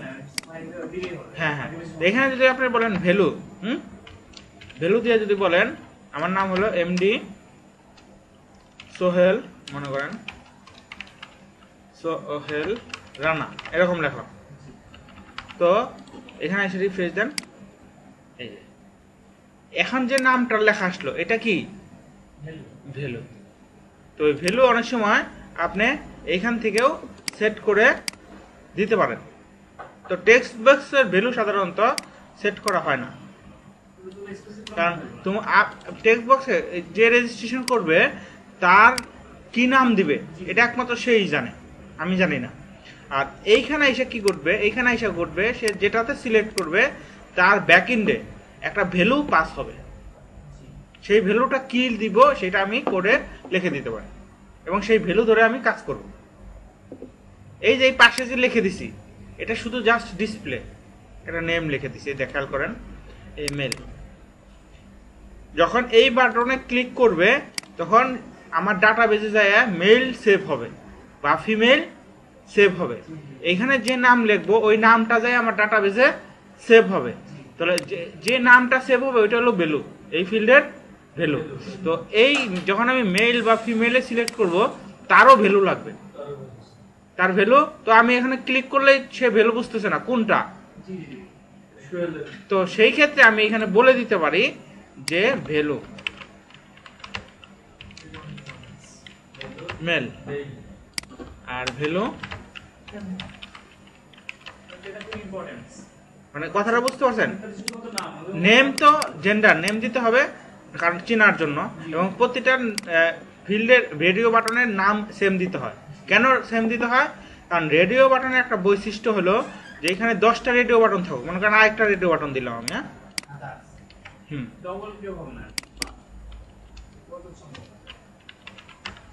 হ্যাঁ, কিন্তু নাম সেমই থাকবে। এবং এই রেডিও বাটনের নিয়ম হলো এখানে যত রেডিও বাটন থাক একটার বেশি সে সিলেক্ট করতে পারবে না, চুজ ওয়ান। যে কতটাই থাকুক যে কোনো একটার বেশি চুজ করতে পারবে না, এটা হলো রেডিও বাটন। আর এই এগেনস্টে আপনি যখন ক্লিক করে দিতেছেন তো ক্লিকে সে কি ভ্যালু পাস হবে সেটার জন্য বলে দিতে হয় মেল। সে কি মেল সিলেক্ট করলো, এখানে যে লিখে দিচ্ছেন এটাতে কিন্তু কোনো কাজ করবে না, ওটা তো শুধু ডিসপ্লেতে দেখানোর বোঝানোর জন্য। ব্যাকএন্ডে ডাটাবেজে সেভ হওয়ার জন্য বা ডাটাবেজ চেনার জন্য বা কম্পিউটার বোঝার জন্য আমাকে ভ্যালু লিখতে হচ্ছে। কিন্তু অন্য ফিল্ডে কিন্তু আমি ভ্যালু লিখিনি, এটাতে ভ্যালু লিখিনি। কেন ভ্যালু লিখিনি? কারণ এইটা ব্যাকএন্ড থেকে ভ্যালু আমার দরকার নাই, এটা আমি এখানে যা লিখবো ওইটাই ভ্যালু, এখানে যা লিখবো ওইটাই ভ্যালু, এই ভ্যালু আমি পেয়ে যাচ্ছি। কিন্তু এইটার ভ্যালু তো সিলেক্ট করলে আমি বলে দেবো যে এটা মেল বা ফিমেল, হ্যাঁ, বোঝার জন্য। তো এরকম করে আমরা সেট করে দিতে পারি। আর আরেকটা জিনিস, রেডিও বাটনের একটা ডিফল্ট একটা ভ্যালু থাকে। আপনি যদি কোনো ভ্যালু সেট না করেন তারপরেও রেডিও বাটনে ভ্যালু থাকে, সেই ভ্যালুটা হলো ট্রু ফলস ডিফল্ট। যদি আপনি এই বাটনে ক্লিক করেন তাহলে সে ট্রু হয়, আর যদি ক্লিক না করেন তাহলে সে ফলস রিটার্ন করে। ভ্যালু সে এটা হলো ডিফল্ট ভ্যালু তার। কথাটা বুঝতে পারছেন? এই দুইটার বেশি ভ্যালু নিতে পারেন, এটা আমরা পরে বুঝবো, এখন বুঝবো না। এটা হলো মানে আপনি ইচ্ছা হলে ট্রু ফলস দিয়েও আপনি কাজ করাইতে পারবেন, কিন্তু সবচেয়ে ভালো জিনিস হলো ভ্যালুটা লিখে দিলেই। আর ট্রু ফলসের আর কোনো হলো না। আপনি মেল দরকার হলে মেল নিলেন, ফিমেল দরকার হলে ফিমেল, আদার্স দরকার হলে আদার্স, এরকম নিলেন। স্যার যে যখন স্যার দুইটা আমাকে টিক দেওয়া আছে আমি ফর্ম তৈরি করলাম, কোনোটাই ক্লিক করলাম না, তখন অটোমেটিক মেসেজ দেয় না যে ওইটা করা হয় না? স্যার আপনি যে কাজগুলো করতেছেন একটা ডিলিট করে না স্যার। না না ডিলিট করতেছি না। খেয়াল করেন, এখন এই যে এরকম দিলাম না, এরকম এখন কোনোটাতে সিলেক্ট নাই আছে, না এটাতে আদার্স লেখা হয় নাই, আদার্স লিখে দিন, লেখিনি। হ্যাঁ হ্যালো স্যার। হ্যাঁ এই যে তিনটা হলো, তাই না? এখন যেটাতে আমি সিলেক্ট করব সেটাই আমি সিলেক্ট করতে পারবো। এবার সুন্দর। আর যখন ওপেন বাই ডিফল্ট রাখলাম তখন কোনোটা কিন্তু সিলেক্ট নাই। তা আপনি ইচ্ছা করলে ডিফল্ট ভাবে একটা সিলেক্ট করাইয়া নিয়ে আসতে পারেন ব্যাকএন্ডে থেকে, যে ওপেন করলে ডিফল্ট ভাবে একটা সিলেক্ট হবে, তারপরে যদি আপনি না চান তাহলে অন্যটা দিতে পারবেন। তো তার জন্য লিখতে হয় একটা অ্যাট্রিবিউট, সেটার নাম হলো চেকড। এই অ্যাট্রিবিউট চেকড, হ্যাঁ চেকড, হ্যাঁ জি চেকস। মানে এই যে আমি যে বাটনে ক্লিক করতেছি না, এটাকে বলে চেক। আমি চেকটা আমি Check করা। মেলটা অটোমেটিক হবে। এই খেয়াল করেন, এখন যদি আমি রিফ্রেশ দেই, একটা কিন্তু আমি কিন্তু কোনোটা সিলেক্ট করিনি, তারপরে সে কি করছে মেল সিলেক্ট করে রাখছে। আমি যদি এই চেকটা এইখানে না দিয়ে এইখানে দিতাম, তাহলে আমি যখন কোনো কিছু সিলেক্ট করবো না, প্রথমবার যখন ওপেন করবো বাই ডিফল্ট এটা, কারণ আমার আদার্স দরকার না, আমার অন্যটা দরকার, তখন এটা যেটাতে আমি দিয়ে দেবো ওটা তো হবেই।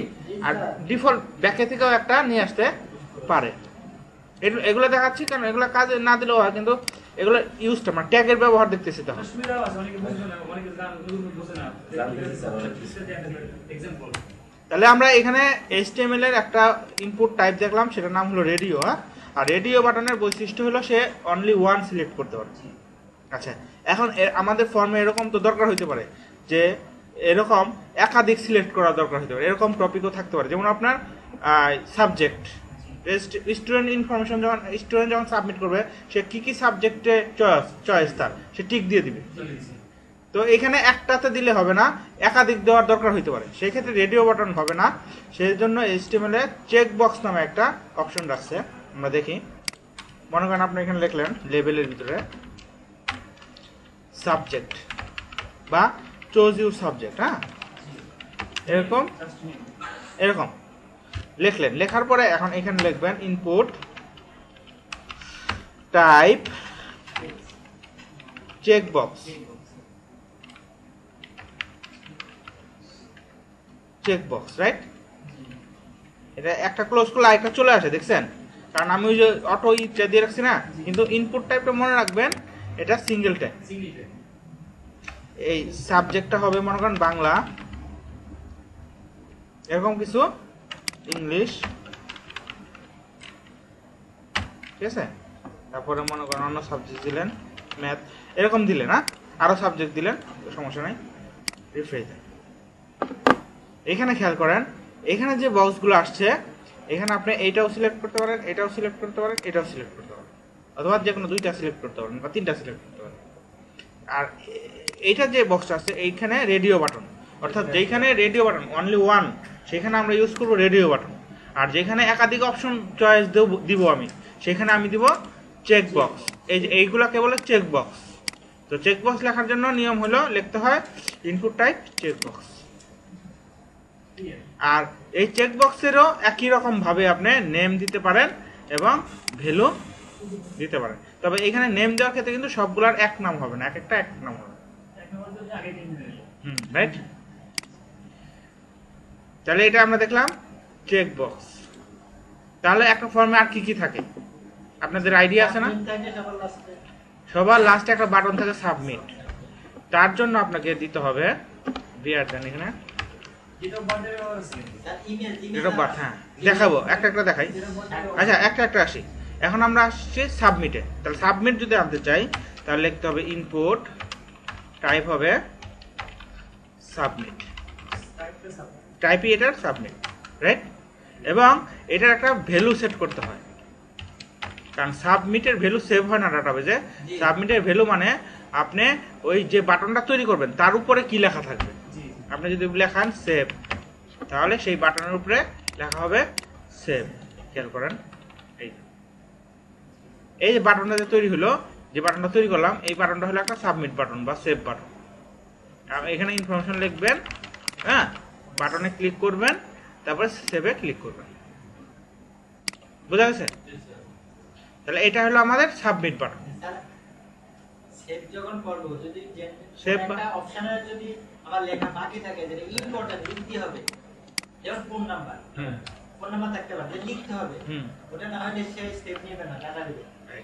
এরকম অপশন আমরা সেট করতে পারি। সেটা HTML এ 5 এ কিছু অপশন অ্যাড করছে, কিন্তু HTML5 দিয়ে এগুলো করা হয় না। এগুলো করা হয় প্রোগ্রামিং ল্যাঙ্গুয়েজ জাভাস্ক্রিপ্ট দিয়ে। এই অপশনটার নাম বা এই টপিকটার নাম হলো ফর্ম ভ্যালিডেশন। লিখে রাখেন, ফর্ম ভ্যালিডেশন।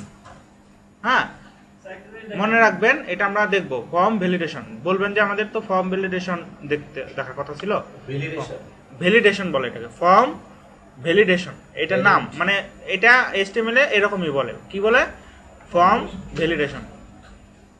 ওইটার পরে দেখে নিন, হ্যাঁ, সবই দেখাবো। ওই সালটা শুরু করবে আর কি। হ্যাঁ হ্যাঁ, তাহলে কি লিখবো, ফর্ম।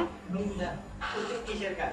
আমরা যখন একটা সেভ দিব, সাবমিট করব, করার পরে আমাদেরকে একটা যে পিন নাম্বার দেয়, এগুলো কি? হ্যাঁ, এগুলো প্রোগ্রামিং দিয়ে করতে হবে। এখন আমরা যেটা করতেছি HTML, শুধু HTML এর কিছু ট্যাগ, কি কি ট্যাগ আছে সেই ট্যাগের ইউজগুলো দেখতেছি, আর কিছু না। আপনি যেটা বললেন যে যদি আমরা একটা, যেমন HTML একটা আছে, আপনি যদি ইমেল অ্যাড্রেস চান, যেমন নামের পরে এখানে খেয়াল করেন পাসওয়ার্ড না, পাসওয়ার্ডের পরে আমি আরেকটা এটারই একটা কপি নিলাম, নিয়ে এখানে লিখলাম ইমেল। ঠিক আছে, ইনপুট টাইপ দিলাম ইমেল। এই ইমেলটা HTML5 এর টাইপ। আগের এই ইমেলগুলো লেখা হতো টেক্সট দিয়ে, ইনপুট টাইপ দেওয়া হতো কি টেক্সট, ওই টেক্সটের মধ্যে ইমেল অ্যাড্রেস লেখা হতো। আর এখন ইমেল অ্যাড্রেস, এখন দেখেন ইমেল অ্যাড্রেস লিখলাম, রিফ্রেশ দিলাম, খেয়াল করেন এখন এটা হলো HTML5 এর ডিফল্ট। যদি আমি ইমেল অ্যাড্রেস না লিখে এখানে সেভ দেই, বা ইমেল অ্যাড্রেস ভুল লিখে আমি অন্যটায় যাই, সে এটা লাল করে দিছে। হ্যাঁ, আমি যদি লিখি এখানে admin@mail.com, তাহলে সে লাল করবে না। কিন্তু আমি যদি কোনো কারণে ডট না দিই, ডট না দিলে তো ইমেল অ্যাড্রেস হয় না, হয়, তাহলে সে নিচে ডট ছাড়াও নিচে, এটা না দেই, এই যে, কারণ ডট ছাড়াও হইতে পারে। তাহলে কিন্তু @ যদি না থাকে কোনো মেল অ্যাড্রেসে, তাহলে সে নিবে না। কথাটা বোঝা যাচ্ছে? এটা হলো ভ্যালিডেশন। এটাকে কি বলে, ভ্যালিডেশন, ফর্ম ভ্যালিডেশন। এটা একটা ফর্ম, তার ভ্যালিডেশন। তো এই কাজগুলো এখন ম্যাক্সিমামই জাভাস্ক্রিপ্টে হয়। দুই একটা জিনিস, যেমন মেইল, এটা এমনিই হইলো, এটা কিন্তু আমি কিছু করিনি, করছি এমনিই হয়েছে, কিন্তু এগুলো ডিফল্ট ভাবে HTML এ দেওয়া আছে, মানে HTML5 এ এগুলো ইনক্লুড করছে।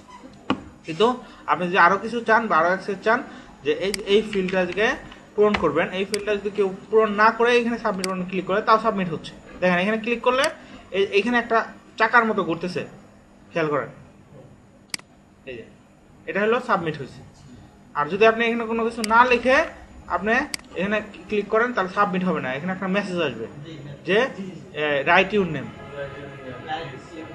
তো ওইটা হলো প্রোগ্রামিং, হ্যাঁ, প্রোগ্রামিং ল্যাঙ্গুয়েজ, ওইটা আমরা জাভাস্ক্রিপ্ট দিয়ে করব, রাইট?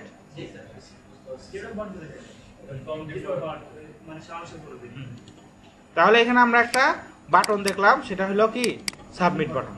বাটনে অনেক রকম থাকতে পারে, আবার রিসেট বাটনও থাকতে পারে, ক্লিয়ার বাটন থাকতে পারে। রিসেট বাটনটাও দেখাই।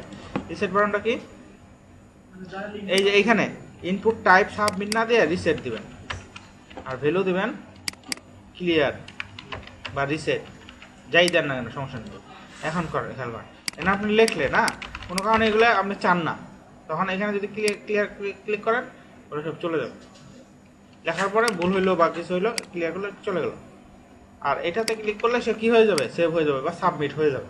আর এখানে সেভ না লিখে আপনি লিখতে চান সাবমিট, সমস্যা নাই। তখন এই যে ইনপুট টাইপ সাবমিট না, ভ্যালুর মধ্যে আপনি লিখবেন সাবমিট। ভ্যালুতে যা লিখবেন সেটাই বাটনের উপরে শো করবে। বুঝা যাইতেছে?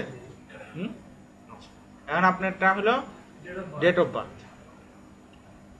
ডেট অফ বার্থ বা মনে করেন আপনি কান্ট্রি চয়েস করবেন, আপনি কোন দেশের, হ্যাঁ, জি sir choice your location country, অনেকগুলো কান্ট্রি থাকবে, আপনি আপনারটা নেবেন। ওটা কি ডাটাবেস? হ্যাঁ, সবই তো ডাটাবেজের, কিন্তু এইগুলা হলো HTML দিয়ে ফর্মটা তৈরি করা হয়, এগুলো তো সবই ডাটাবেজে সেভ হবে, এগুলো দিয়ে দিতে হবে।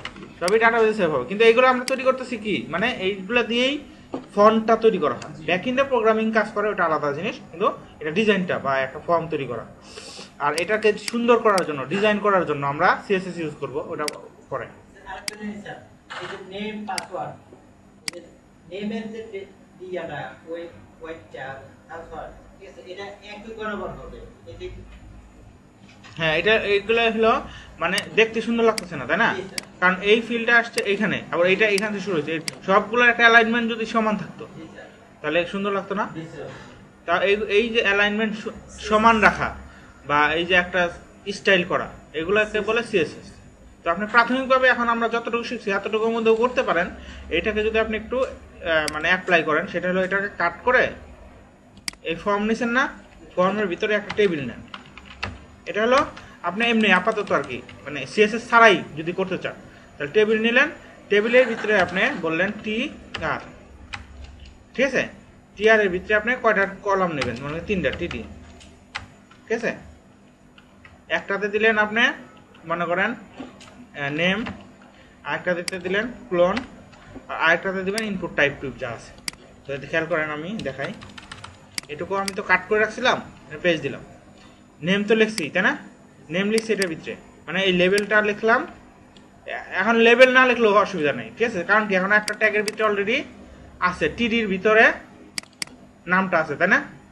আর লেভেলটা কেন লিখছিলাম, কারণ লেভেল কোনো টেক্সট বা কোনো কিছু কি এর মধ্যে লিখতে হয়, কোনো না কোনো ট্যাগের মধ্যে লিখতে হয়, ফর্মের জন্য লেভেলটা ইউজ করা হয়, ফর্ম এটা আসলে আমাদের কোনো কাজের না, ঠিক আছে। আর এইটুকুকে কাট করে আমরা এখানে দিলাম, তাহলে প্রথম কলামে থাকবে নেম, তারপরের কলামে থাকবে কোলন, তারপরের কলামে একটা টেক্সট বক্স থাকবে, তাই তো?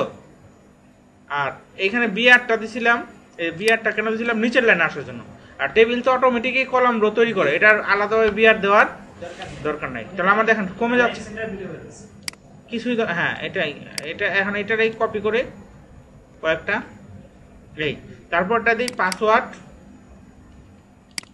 আর এটা তো দেওয়া আছে, আর এইখানে ইনপুট টাইপে দিব পাসওয়ার্ড, তাই তো? আর বিআর আর দরকার নেই আমার, এইটুকু তো। এইখানে এসে দিব এটা, বুঝতেছেন? টিডি এটা হয়ে গেল, এটাকে একটা কপি করে পাসওয়ার্ড শেষ, তারপরে দিই ইমেল, তারপরে এই কোলন, তারপরে ইনপুট টাইপ।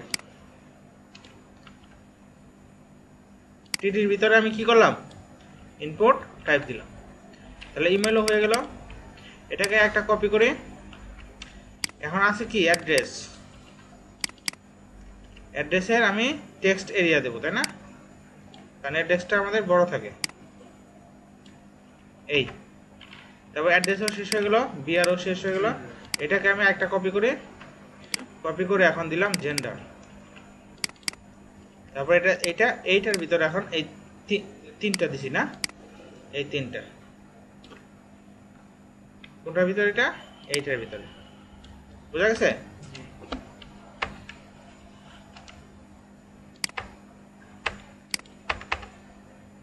কঠিন লাগতেছে? এই টিডি, তারপর জেন্ডার হয়ে গেল, বিআর শেষ, তারপর এইটুকুকে আমি টিআরকে কপি করি, তাই না, কপি করে আমি নিচে দিই, আরেকটা নিব, কারণ বারে বারে লিখতে চুজ ইউর সাবজেক্ট, তাই না, সাবজেক্ট লেখার জন্য আমি চেক বক্স, তাহলে এখানে লিখি সাবজেক্ট, তারপর এটা আছে, তারপর সাবজেক্টের জন্য আমি চেক বক্স দিচ্ছি, এই তিনটা, তাই না। এখানে এই তিনটার পরিবর্তে আমি দিয়ে দেবো এখন এই, ঠিক আছে। তারপর চুজ ইউর সাবজেক্ট শেষ হয়ে গেল, তারপর হলো সাবমিট বাটন, তো এটা নেই। এই সাবমিট বাটনের প্রথম কলামে আমি কিছু দিলাম না, ফাঁকাই রাখলাম, বা প্রথম কলামে আমি সাবমিট দেই, প্রথম কলামে আমি সাবমিটটা দেই, তারপরের কলামে আমি রিসেটটা দেই। বুঝতেছেন নাকি কঠিন লাগতেছে? না না, টেবিল তো দিছি, আর টেবিল, হ্যাঁ এই এই টিআর এর ভিতরে এখন টিডি টিডির ভিতরে এই এটা দুইটা হলো তাই না, তারপর টেবিল দিলাম। আর এখন একটা টেবিলের এই টেবিল না টেবিলের বর্ডার দেই, বর্ডার টেবিলের একটা আছে বর্ডার 1 মানে 1 দিয়ে দেখি একটা টেবিলের মধ্যে আসে কিনা আমি বোঝার জন্য। এখন আমি কি করছিলাম এই দেখেন এই একটা টেবিল নিলাম, খেয়াল করেন এই একটা টেবিল নিলাম, টেবিলের প্রথম কলামে এই নামগুলো দিছি রাইট, তারপরে কলামে কুলন, তারপরে আমি এই যে এটা একটা টেক্সট বক্স, এটা একটা টেক্সট বক্স, এটা টেক্সট বক্স। এখন বর্ডারটা যদি জিরো করে দেই তাহলে আর বোঝা যাবে না, কিন্তু মনে হবে একটা অ্যালাইনমেন্ট বা একটা ডিজাইনের মধ্যে আছে। এখন সবই দেওয়া যাবো। আর এখন আপনি যে কথাটা বলছিলেন না এই যে এটা বড় হয়ে গেলে বা এটা সাইজ টাইজও সব কিছু সেট করতে পারবেন না। এই যে এটা বড় করলেন, এই লেখাটাকে আপনি চাচ্ছেন উপর থেকে এইখান থেকে শুরু হবে, তখন এটাকে আপনি সেট করতে পারবেন। এটার জন্য HTML এগুলো তো সব CSS দিয়ে করা হয়, এখন এগুলো মানে শেখার কোনো দরকার নাই। হ্যাঁ, এগুলো সব CSS দিয়ে করবেন। এখন যদি আপনি এইরকম HTML দিয়ে করেন এটা কেউ নিবে না বা এটা অ্যাকসেপ্ট হবে না। কিন্তু এখন যেহেতু আমরা HTML আছি এবং HTML এর কিছু কাজ দেখতেছি, তো CSS তো এখন জানি না, আমরা ইউজ করতে পারবো না। এই কাজের ক্ষেত্রে আমরা করতেছি জাস্ট দেখার জন্য। এগুলো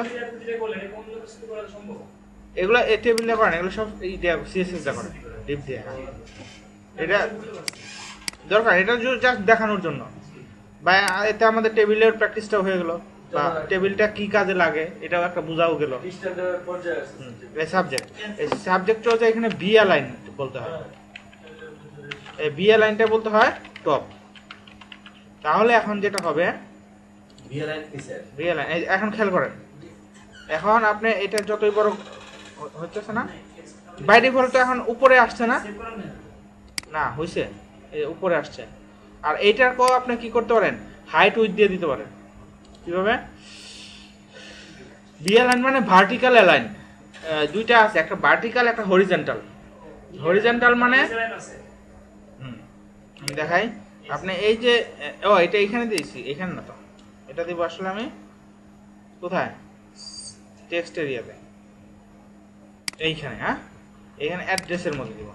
এটা বি অ্যালাইন কি হবে, টপ। আর টেক্সট এরিয়া যেটা আছে এইটার আমি উইথ হবে 200 পিক্সেল বা 300 পিক্সেল, হাইট হবে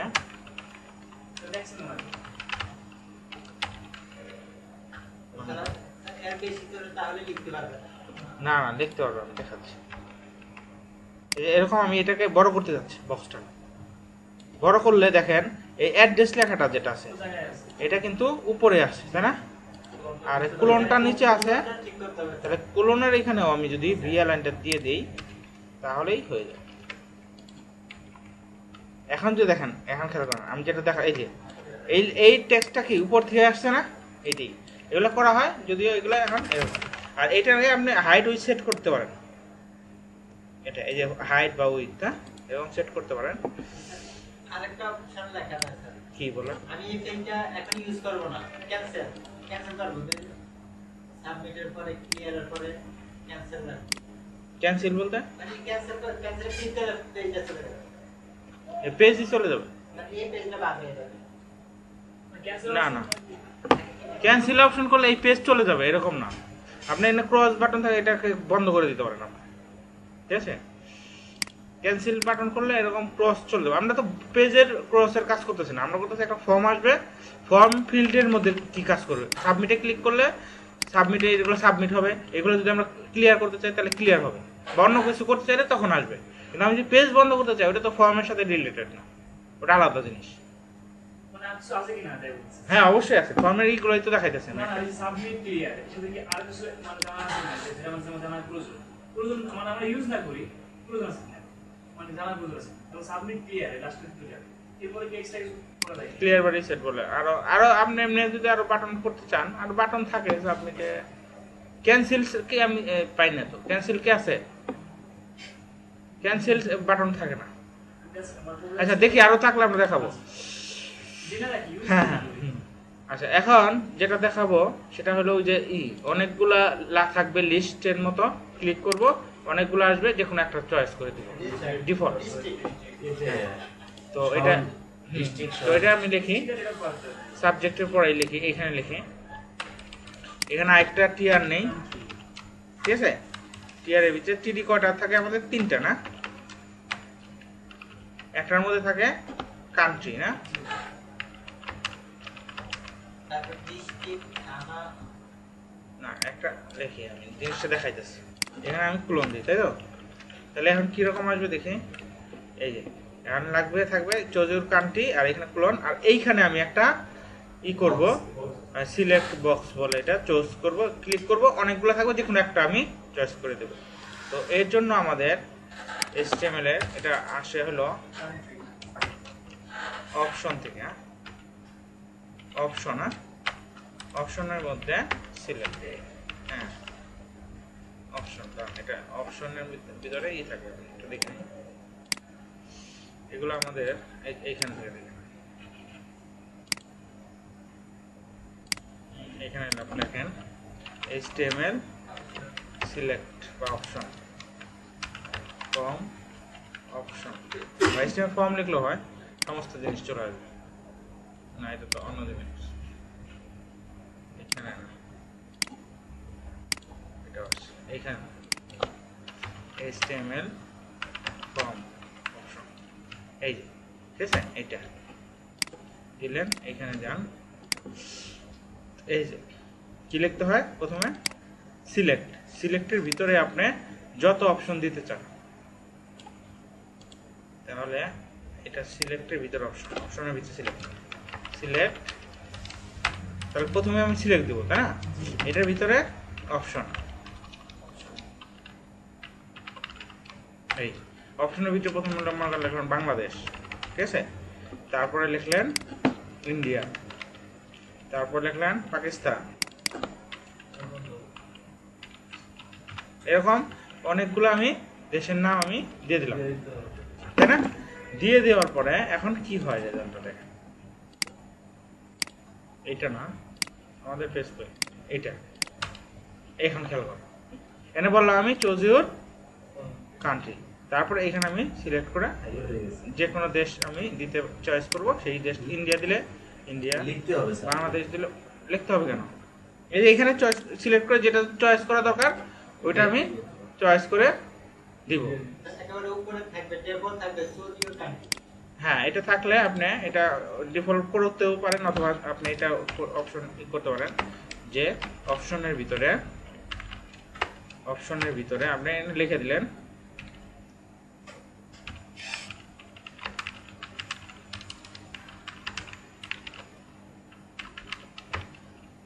এরকম, বিভিন্ন দেশের নাম কি অটোমেটিক আসবে না, আমরা লিখতে না লিখতে হবে, সেভ করতে হবে। হ্যাঁ এই যে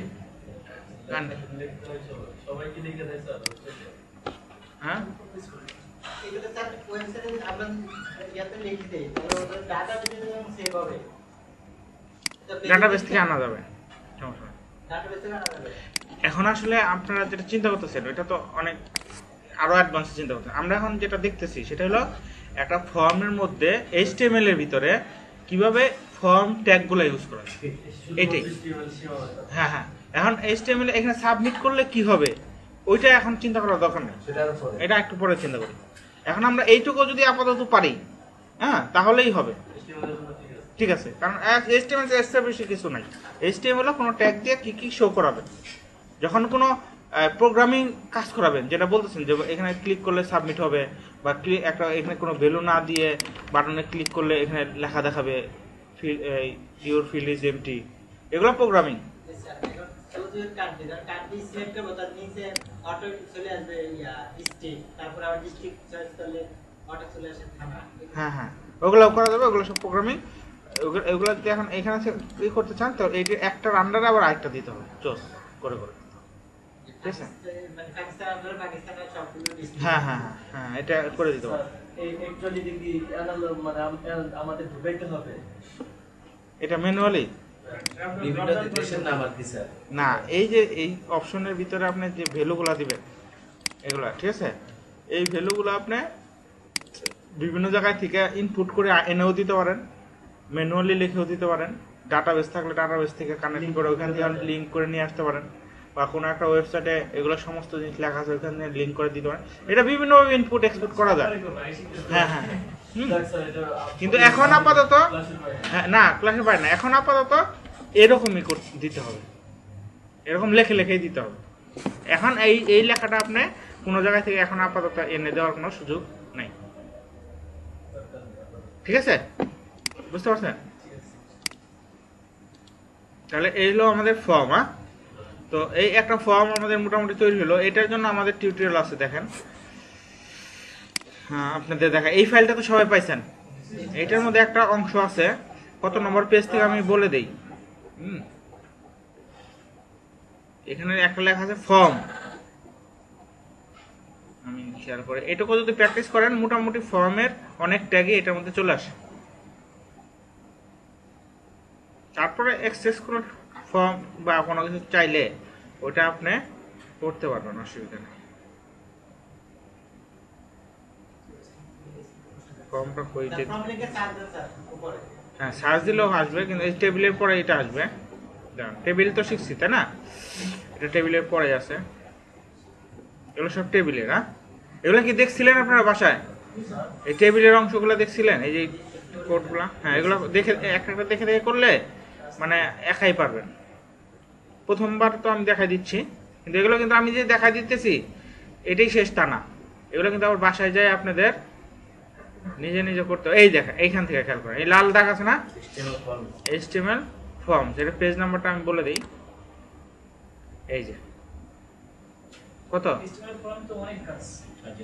হ্যাঁ, এই HTML ফর্মে 39 থেকে না 39 না 40 থেকে না 40ও না 41 থেকে শুরু, 41 থেকে শুরু। হ্যাঁ, 41 থেকে কোন পর্যন্ত আমরা একটু দেখি।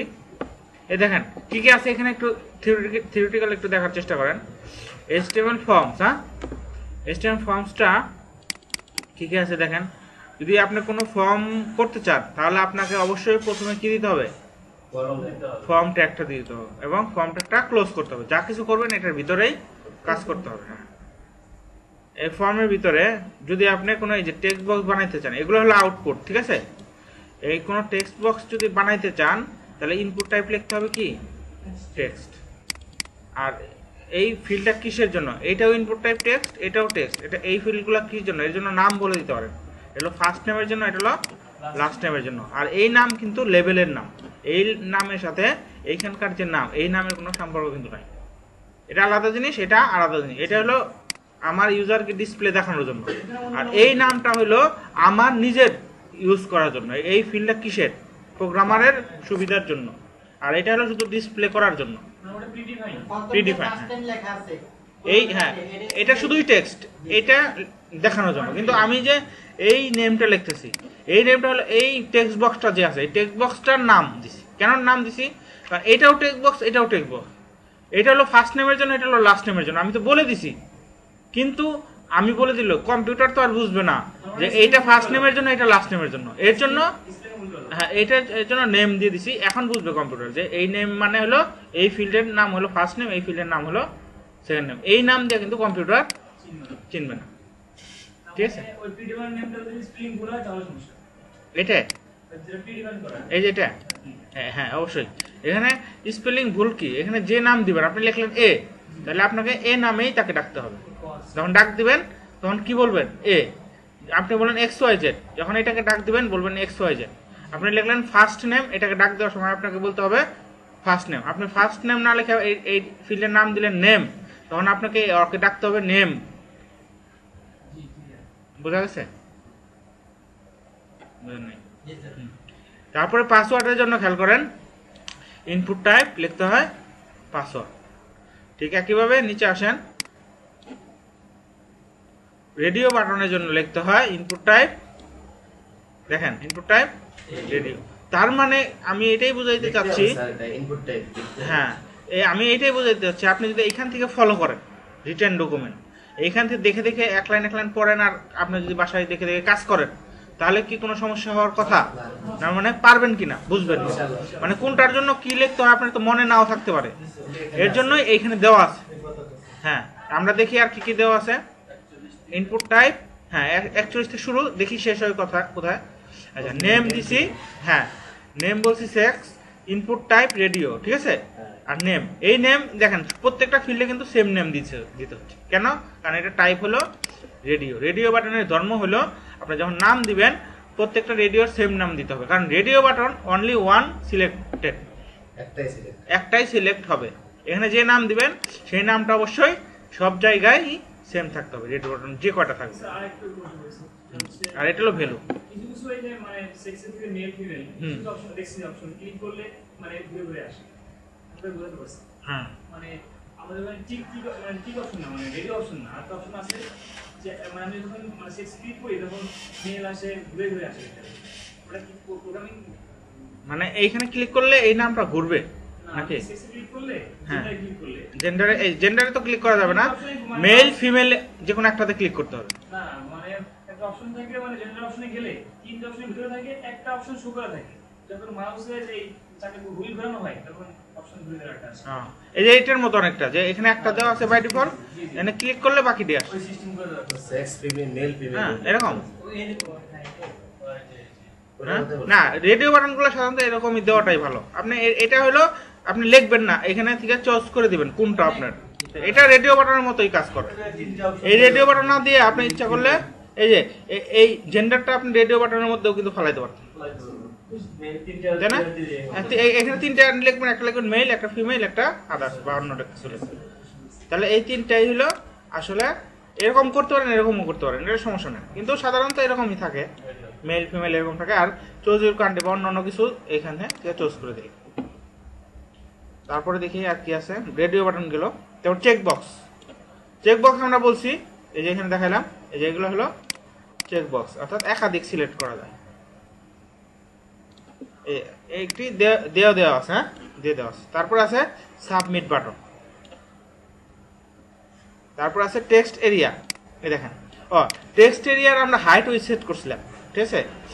কিন্তু টেক্সট এরিয়া HTML মানে ওই CSS দিয়ে করা হয়তো এগুলা অ্যাট্রিবিউট ইউজ করা হয় না, আমি নিজেও ভুলে গেছিলাম। আপনি কোনো টেক্সট বক্সকে যদি বড় বা ছোট করতে চান তাহলে লিখতে হয় রোজ বা কলস। রোজ মানে হলো নাম্বার অফ রো, কলস মানে হলো নাম্বার অফ কলাম। এখন খেয়াল করেন, এই যে আমার টেক্সট বক্সটা আছে এটাকে আমি আরো হাইট বাড়াইতে চাই। এটা কোন পর্যন্ত আছে? এই যে তিনটা রো আছে, এই পর্যন্ত আছে না? তিনটা। তিনটা রো আছে। তো আমি যদি একটা বাড়াইতে চাই, আমি যদি বলি এটাকে টেক্সট বক্সটা কোথায়,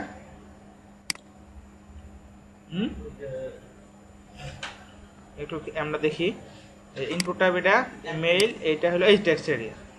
এটাকে আসলে হাইট আর উইথ দিছিলাম না, হাইট উইথ হবে না, কি হবে? রোজ হবে, রোজ কটা হবে আর কলস, বোঝা গেছে? এখন আমি যদি বলি রোজ 20টা তাহলে কি হয় দেখি, এই যে 20টা রো হয়েছে। 20টা রো বেশি রো হয়ে যায়, এটা কমাই দিই, 10টা দিই। এই যে এতটুকু আমার হাইট বেড়ে গেছে। আর যদি এইদিকে আমার বাড়ানো দরকার হয় তখন আমি কি দিব? কলস, না উইথ না, কলস। হাইট উইথ হইলে অন্যটা দিতে হয়। এটা HTML অ্যাট্রিবিউট, হ্যাঁ HTML এ দিতে হয় রোজ আর কলস। কলস দিলে আমি মনে করেন 100। তাহলে দেখি কত বড় হয়। অনেক বড়। একটু ভালো লাগলো স্যার, টেক্সট এরিয়া ওটা দিলে হবে না? টেক্সট এরিয়াই তো দিলাম।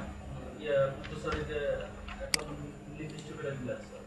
এই যে এতটুকু হয়েছে, হ্যাঁ হাইট হয়েছে এতটুকু, এতটুকু হয়েছে উইথ, আর এতটুকু হয়েছে হাইট। উইথ আরো বাড়াইতে চাইলে 10 জায়গায় আমি 20 দেই।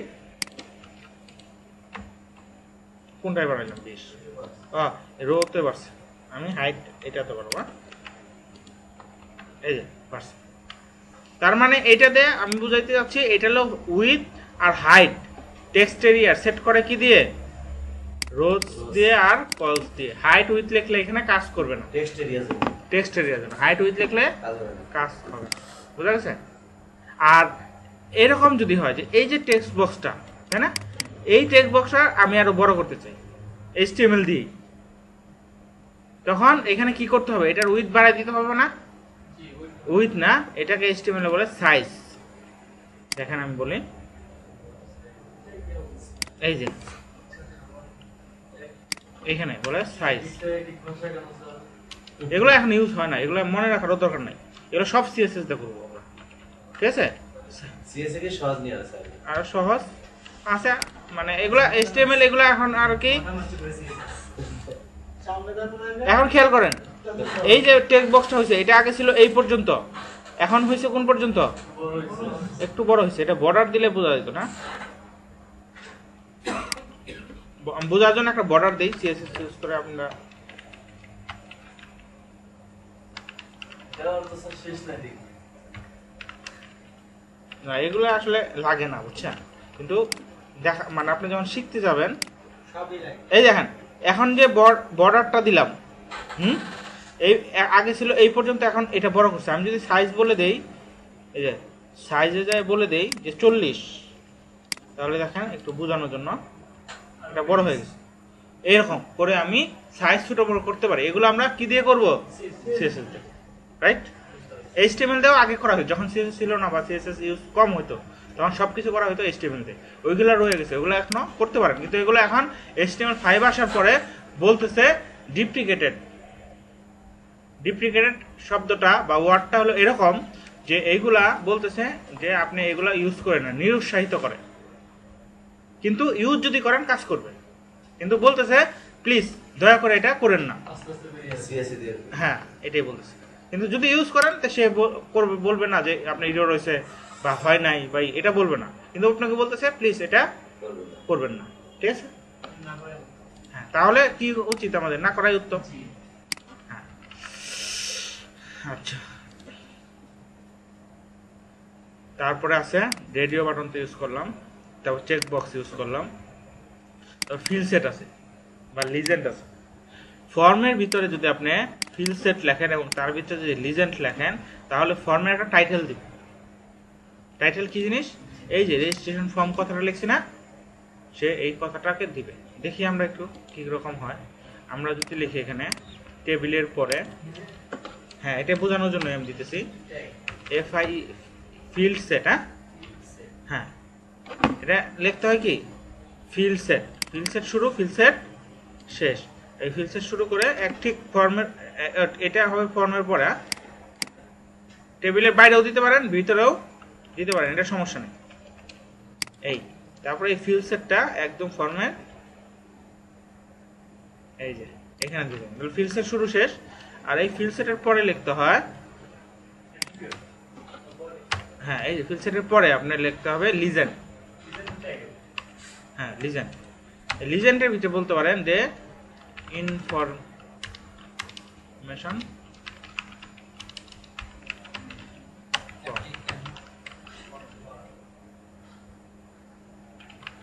ঠিক আছে, অ্যাপ্লিকেন্ট নাকি? আমি দেখাই এটা লিজেন্ড মানে কি, খেয়াল করেন। এই দেখেন এই যে অ্যাপ্লিকেশন ফর্ম এই লেখাটা আসলো, তার চারপাশে একটা ছোট্ট একটা দাগ দিয়ে এই ফর্মটাকে একটা দিয়ে দিল। হ্যাঁ তো এই যে জিনিসটা আসলো, এটা এই যে চারপাশে একটা দাগ আসলো, এটাকে কি দিয়ে আনলাম? লিজেন্ড দিয়ে। এটা ইউজ না করলেও সমস্যা নেই। ডাউট না স্যার, জানার জন্য ছবি ইনক্লুড করা হয় বা সাইন দেওয়া হয়, এটা ইনক্লুড করা হয়। হ্যাঁ হ্যাঁ হ্যাঁ ক্যাপচা বা আপনার ওই যে এখানে তো আপনি দিতে পারেন ক্যাপচা, বা ইমেজের জন্য একটা বক্স থাকবে। আপলোডের ছবি আপলোডের জন্য যে ব্রাউজিংটা নিয়ে আসে, লিঙ্কটা নিয়ে আসতে পারি না? হ্যাঁ তার জন্য ওইটা একটা আছে, সেটা হলো আমি মনে করেন এখানে আমি দেখাই। হ্যাঁ হ্যাঁ দেখাই, হ্যাঁ এই দেখেন আমি দেখাই টিআর লিখলাম, ঠিক আছে? কারণ টিআরের ভিতরে কয়টা নিছি আমরা? টিডি 3টা। এখানে আমি লিখলাম choose your picture, তাই না? তারপরে এখানে কোলন, আর এইখানে লিখতে হবে ইনপুট টাইপ, দিতে হবে ফাইল। এইটা দিতে কি দিতে হবে? টাইপটা হবে কি? ফাইল হবে। এখন দেখি কি হইলো, এই যে choose your file। এখানে যখন ক্লিক করবেন এই যে, তখন আপনি যেখানে আপনার ছবিটা আছে, হ্যাঁ সেইখানে ছবিটা চুজ করে দিলে আপনার ছবি চলে আসবে। এই যে ছবির লিঙ্কটা চলে আসবে। ইচ্ছা করলে আপনি এই ছবিটা এখানে শো করাইতে পারেন বা দেখাইতেও পারেন। স্যার ডান পাশে বের হবে এখন এটা মানে উঠানোর জন্য আপনাকে জাভাস্ক্রিপ্ট ইউজ করতে হবে। HTML এই পর্যন্তই, HTML এতটুকু। HTML মতো আনা যাবে না, ছবি আনা যাবে না। ছবি IMG ট্যাগ দিয়ে আপনি এমনি ছবি একটা বসায় রাখতে পারেন, কিন্তু এইখান থেকে আসবে না। HTML দিয়ে আসবে, HTML দিয়ে এখানে HTML দিয়ে ছবি আনার জন্য লিখতে হয় IMG ট্যাগ, খেয়াল করেন। হ্যাঁ, এই IMG ট্যাগ। IMG ট্যাগ দিয়ে আপনি একটা ছবি এমনিই বসায় রাখতে পারেন এখানে, ওইটা সমস্যা নেই।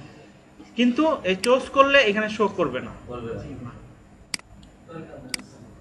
না হবে, আর আমরা পারবো এগুলা কিছুদিন পরে।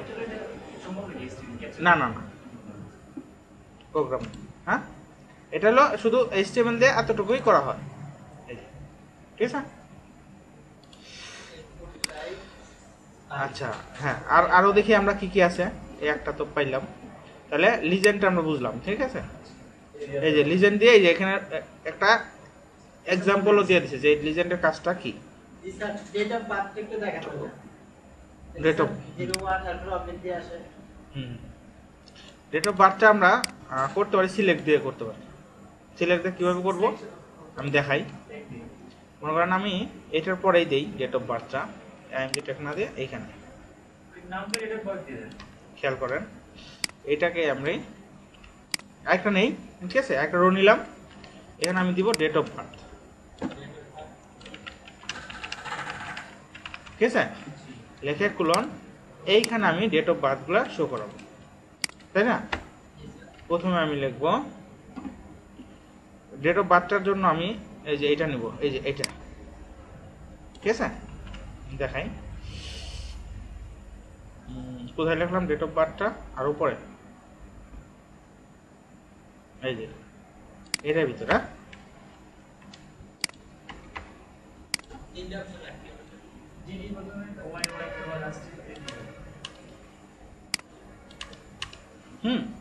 এখানে আমি রাখবো প্রথমে ডেট 1, ঠিক আছে, তারপর রাখবো 2, এটা রাখবো 3, তাই না।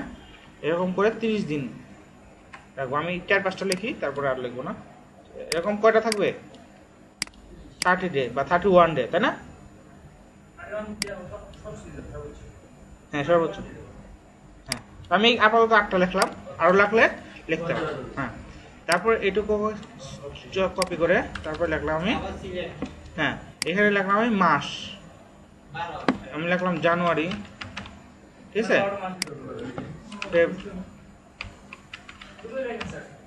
হ্যাঁ, এইটা এরকম লিখলাম। হ্যাঁ, হ্যাঁ, তারপরে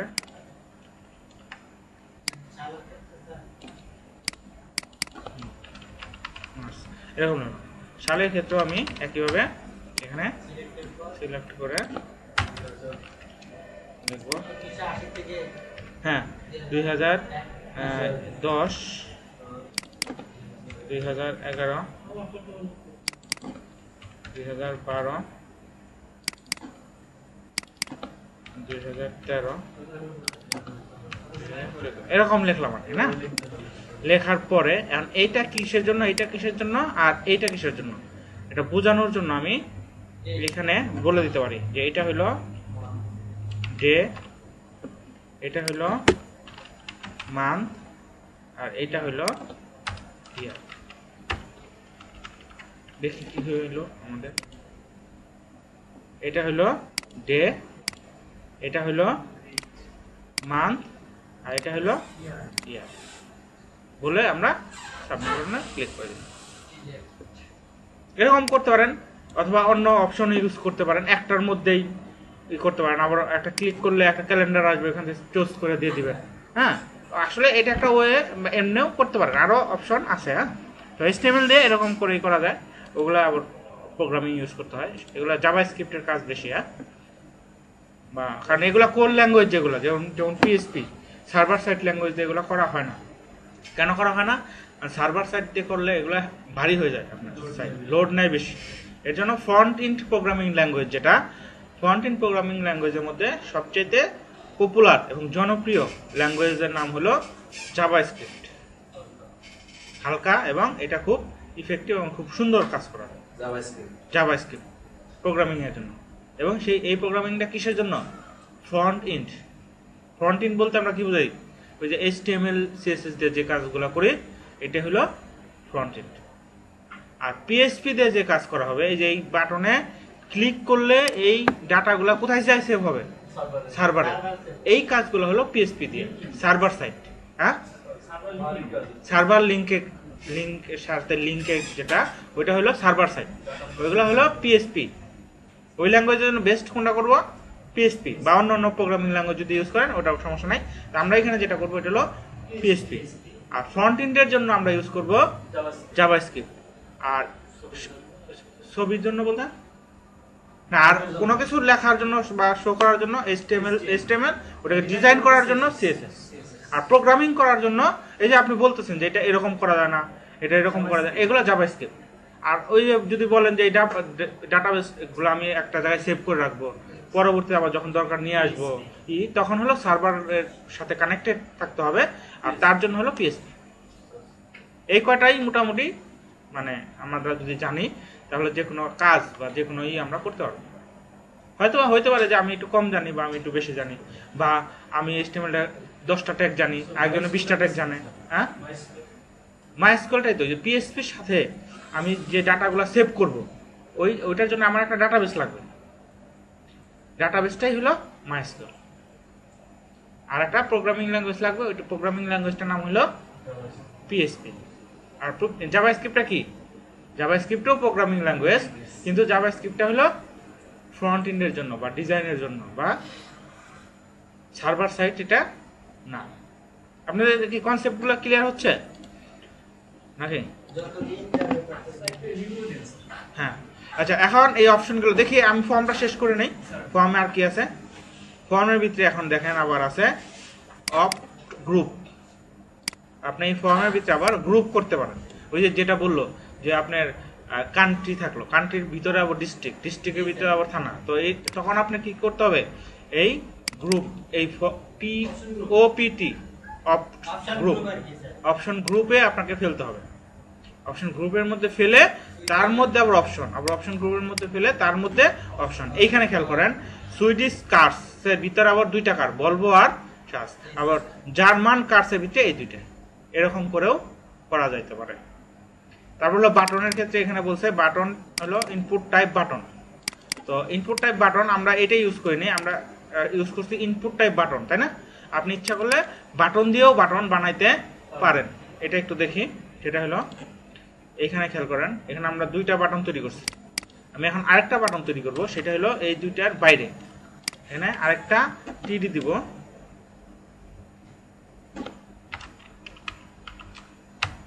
এই বাটনটা তৈরি করব কি দিয়ে? বাটনে লিখবো মাই বাটন। দেখেন এখন কি হয়।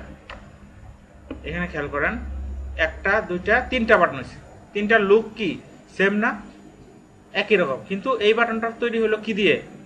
এই বাটনটা তৈরি হলো বাটন ট্যাগ দিয়ে, আর এই বাটনটা তৈরি হলো ইনপুট ট্যাগ দিয়ে।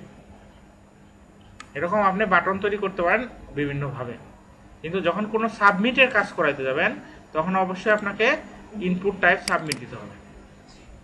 আর আরেকটা ভাবে বাটন করা যায়, সেটা হলো আমি বলি ইনপুট টাইপ সাবমিট না দিয়ে আপনি বলতে পারেন ইনপুট টাইপ বাটন, তখনও কাজ করবে, তখন একই সেম হবে, কিন্তু তখন ওই সাবমিটের কাজটা করতে পারবে না। আচ্ছা, এখানে তো